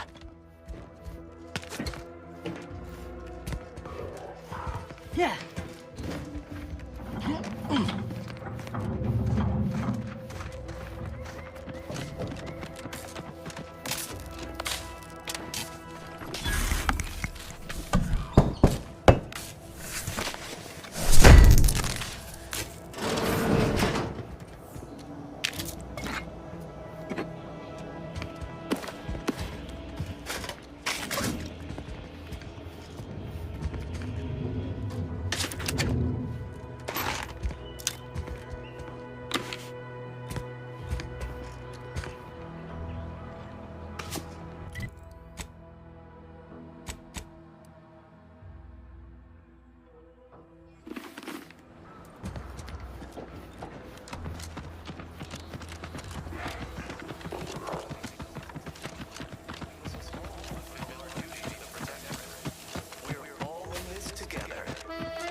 Chose Eden because she recognized it as the perfect. You have the gratitude of everybody in Westport. The native flora and fauna, the pleasant You're the one who found those Odomec parts, right? I really appreciate it.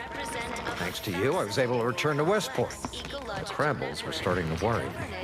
The matriarch, working with and through the sovereign, devised the paradigm, a meticulously designed marvel where, if each of us does our part,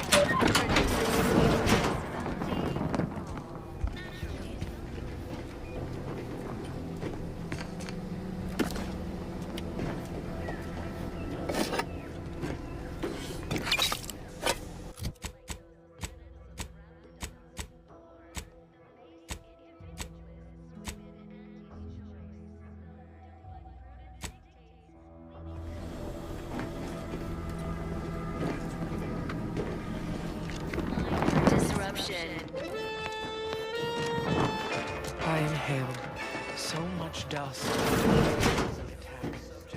Still hurts to breathe. For their assigned work. Report them for mental refreshment post-haste. The wireless said that flood in Westport is routine maintenance.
You walked in here under your own steam and appear reasonably free of cuts, burns, or weeping lesions.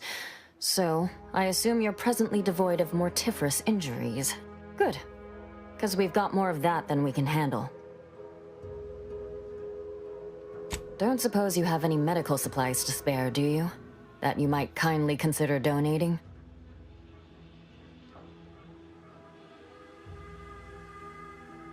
Oh, no thank you.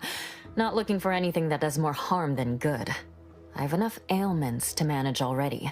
From what I've heard about Auntie's medicaments, might poison a patient or cause them to grow an extra head or something. Never know what they're testing out on you. My extra parts aren't side effects. That's your implication. And anyhow, I should think some minor side effects would be preferable to dying.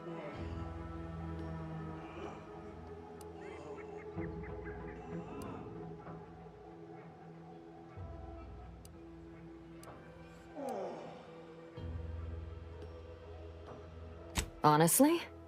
Well, I'm a reasonable judge of character, and you seem upright. On behalf of my patients and I, thank you. We're all grateful. Guess outsiders aren't all just base individualists like they say on the wireless. Barring this being some tricky sales strategy, that is. This is a good start, but I fear it won't last long. Wouldn't happen to know a reliable means to procure more, would you?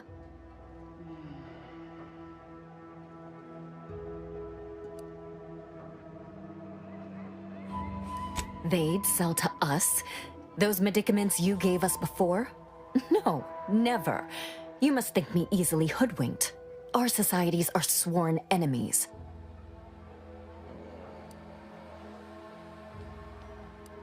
You almost make that sound reasonable, under a highly skewed, morally vacuous light.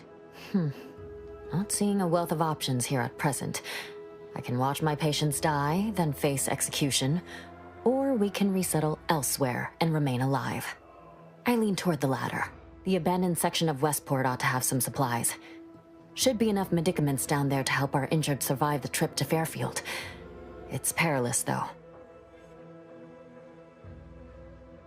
Well now, that should do nicely. Thank you. Hope those Crabbles didn't give you too much trouble.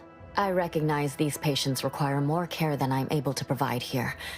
Seems like in Fairfield, I can get them the help they require. The one last additional thing we'll need is for Vigilant Hogarth to agree to it.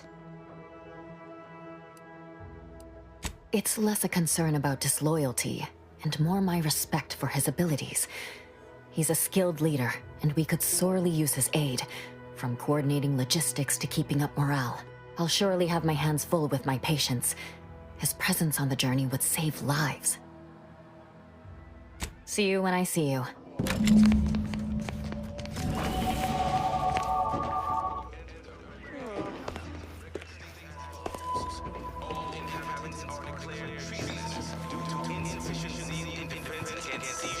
Sabotage and or manipulative indoctrinatory falsity. You have the gratitude of... Do me a favor. Keep out from underfoot. Why, hello. Whatever can I do you for? Outside. Exciting news! The Vigilance sent that outsider to collect automatic parts for us. Why? Because the matriarch herself designed it, and as sovereign embodies and executes on it.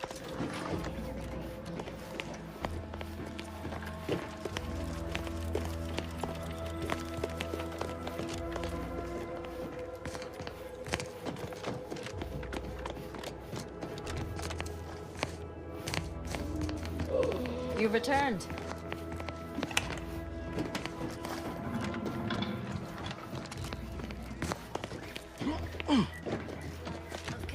Outsider, might have to reassess my disdain for non-protectorate individuals. You've been quite kind.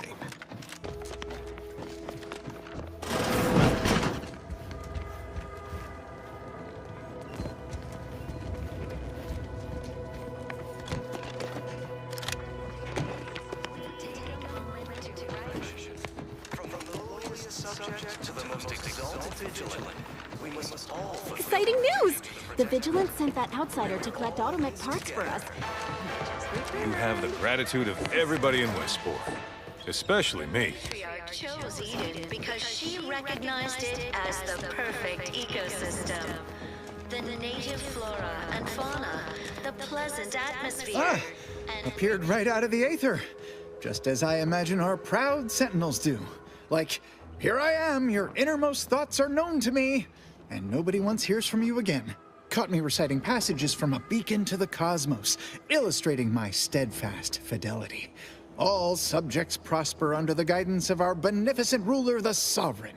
That part always hits me directly. To quote my personal log, an essential passage, rightful and true. Charlton Weintrott. Why, that's wonderful.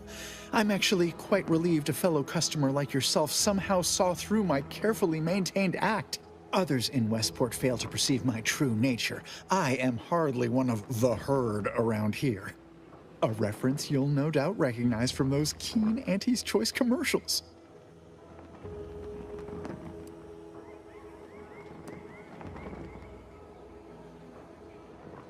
I am not familiar, though that does sound like one of their products.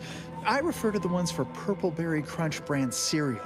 You likely guessed their influence right off, what with my assertive attitude and all. I laugh at danger. I hand-make my own luck. That character is a revelation. You and I are just like him. Get up and go-getters. Say, did Auntie's Choice send you here? Don't fret. I am exceedingly skilled at keeping secrets.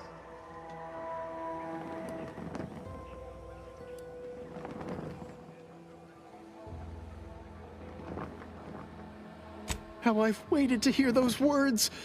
Anything I might help with at present?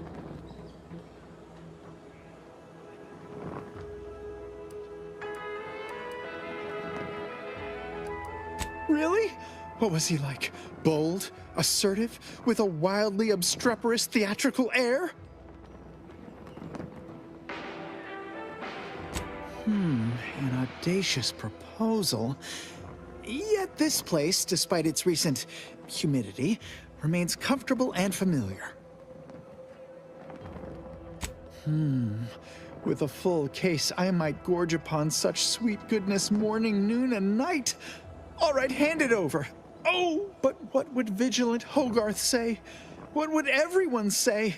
I can scarcely imagine it. Abandoning my community only to satisfy my gastronomical urges and risk-taking attitude. No, I couldn't leave unless Hogarth ordered everyone to go.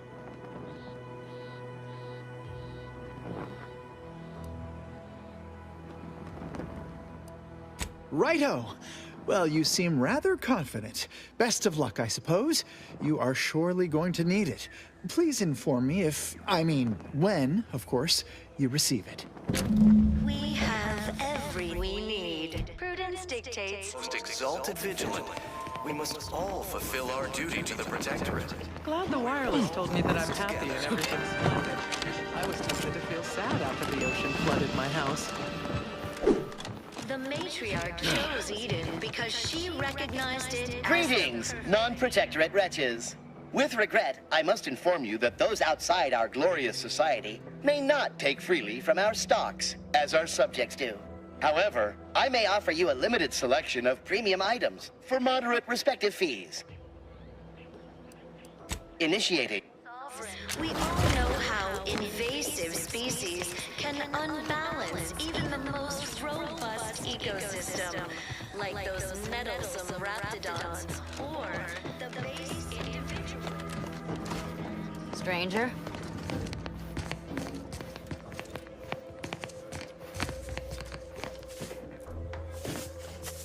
Imperfection is impossible when the mind is a thing of Has the Sovereign said how century. many of those pills were each allowed? It must be at least a fistful more.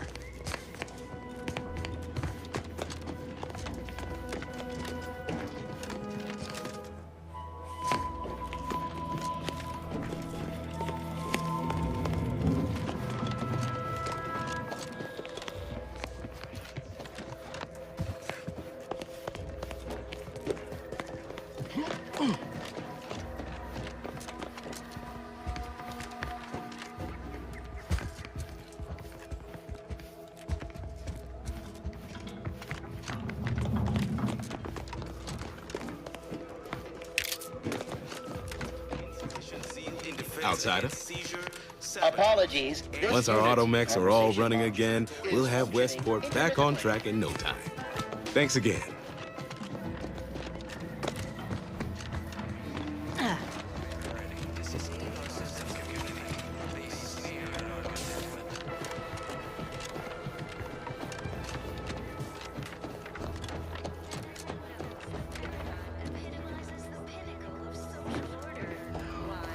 Because the matriarch herself designed it, and the sovereign embodies and executes on it. Throughout history, human societies were constantly out of balance. Individualism ran rampant. Exciting news! The Vigilance sent that outsider to collect automech parts for us. Just returned. You have the gratitude of everybody in Westport, especially me. Why, hello. Whatever can I do you for? Outside. A perfect life of contentment and creation. We sleep well at night. Work isn't strenuous or stressful. Food is nutritious and plentiful.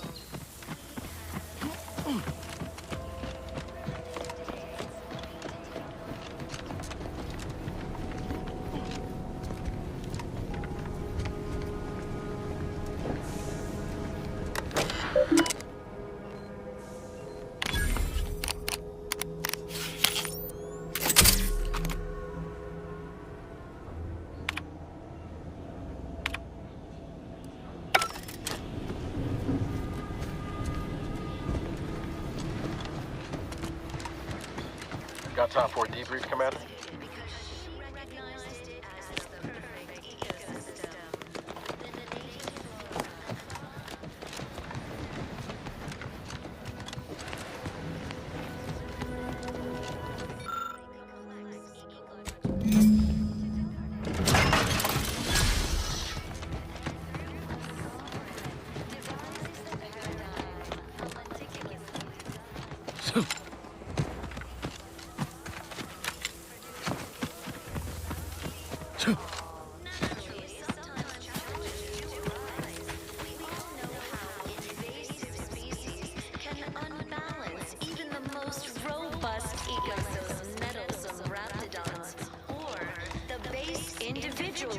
Within Auntie's choice.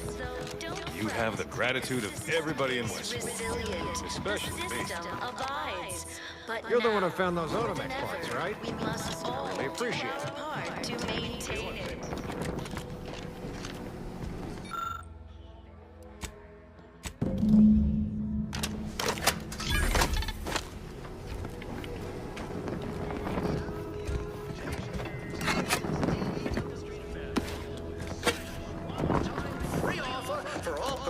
Subjects within and without earshot. What do I provide? That doesn't sound like a sentient communicator.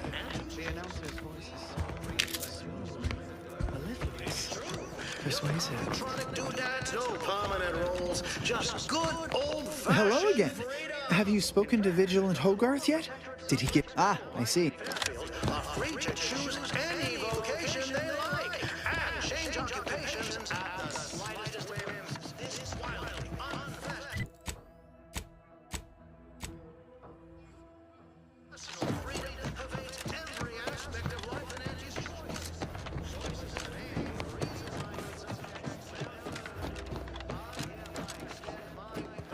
Invitation to you all to join us in Fairfield and sample our autonomous self-determination process.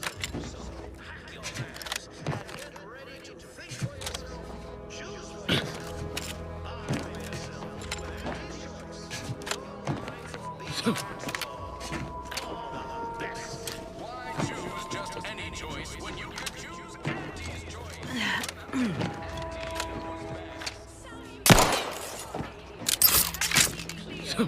With a direct message to all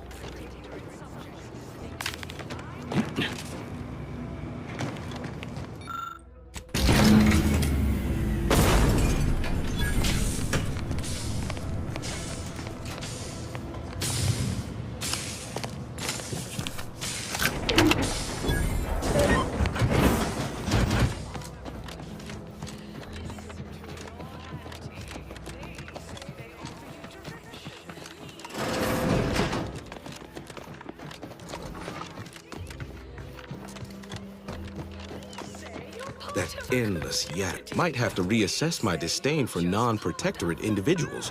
You've been quite kind. Once our automechs are all running again, we'll have Westport back on track in no time. Thanks again. Throughout the galaxy. Embrace freedom. Revel in joy. Might have to reassess my disdain for non-protectorate individuals.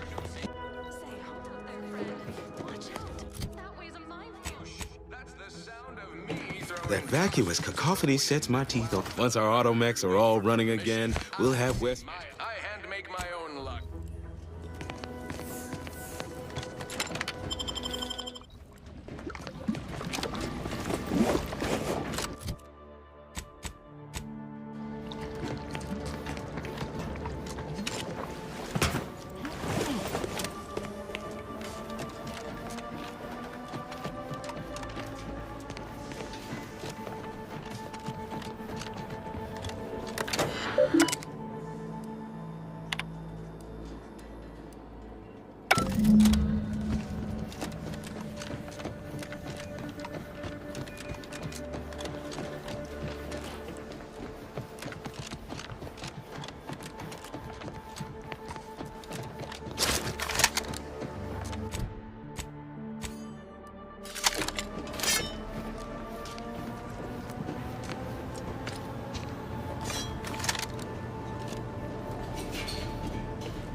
Coming up with some foes.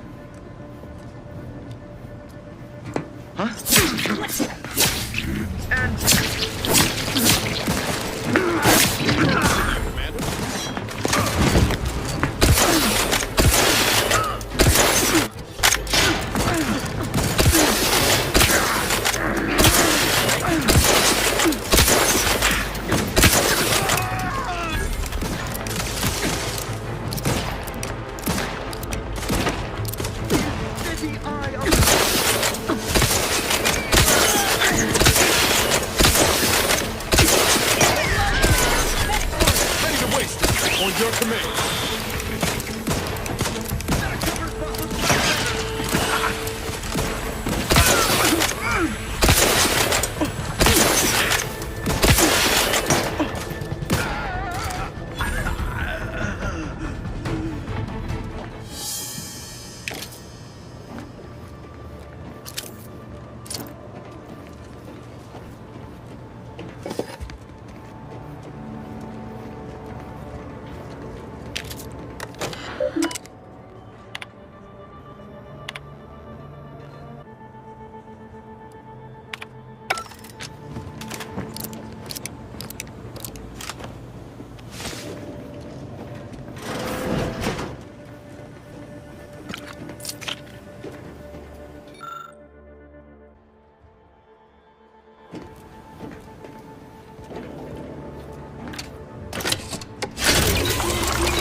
Come, quickly.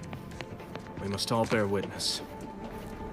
Technicians Acna and Gastrell, you stand accused of manufacturing a fatal flaw in one of our valued dragoons.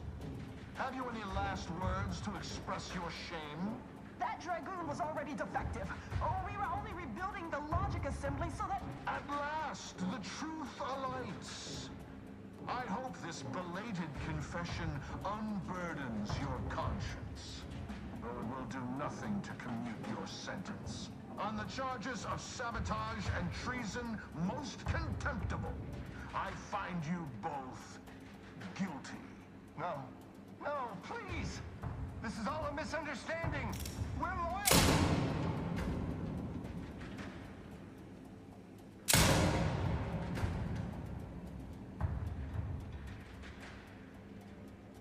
More loyal subjects executed. And valued technicians, no less. I cannot see how reducing our own manpower guides us down a path to victory. Wait. I don't recognize you, soldier. Are you a new transfer? No, you can't be. Montelli's insisted on a complete lockdown. No one permitted to come or go from the station.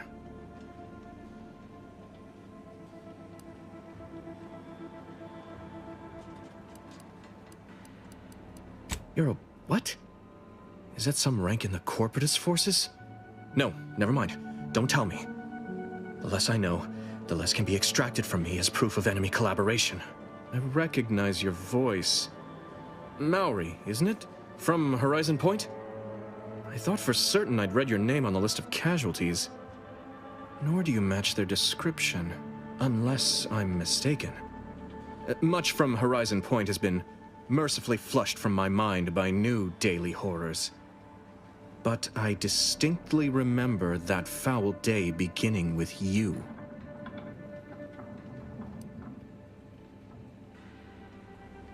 What would make me feel better is a long hour with a bottle of prestige gin. And if you had never resurfaced from the darkest corner of my mind. Now I will be forced to slay you in a fashion undesirable to us both, and hope I can explain your unlawful ingress to Montelli. Truly, this day is cursed.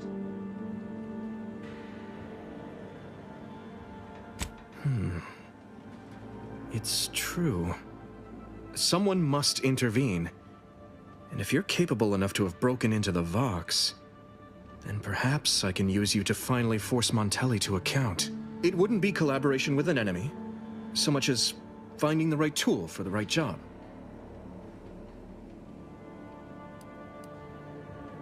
I hope that won't be necessary, for the sake of all parties involved. I cannot believe Montelli is so far gone as to forget his true duty, or our friendship. If we were to work together, perhaps I could convince him to stand down. Go to his terminal. Search for any information on it that may be deployed against him. Also, while you're there, notify High Command that I'm taking control of the station. I could be named a traitor, like Vigilant Hogarth. Or return to mental refreshment, like after my failures at Horizon Point. Although that was for the best, I'm sure. No. Surely High Command will understand the need for this transfer of power. What I do now, I do for the Protectorate, not myself. Besides, Montelli is not merely my superior. He's also an old friend. I must make some attempt to get through to him. Remind him of what true service to the Protectorate means.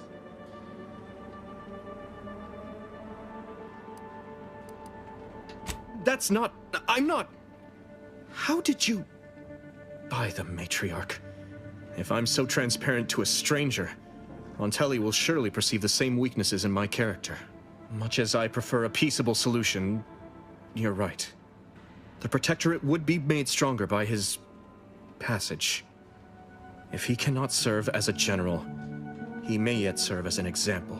It would still be best to investigate Montelli's terminal for anything that might unsettle or unbalance him before our confrontation. You will need your own access card to get upstairs. Blank keycards can often be found in the contraband room, and there's a terminal for encoding access in the security office. Head through the door to the right and continue down the hall. You should find your way without much trouble. Oh, but mind the guards. They'll still attack you on sight. I will join you as soon as you go to confront Montelli. In the meantime, I'll gather what weapons and allies I can.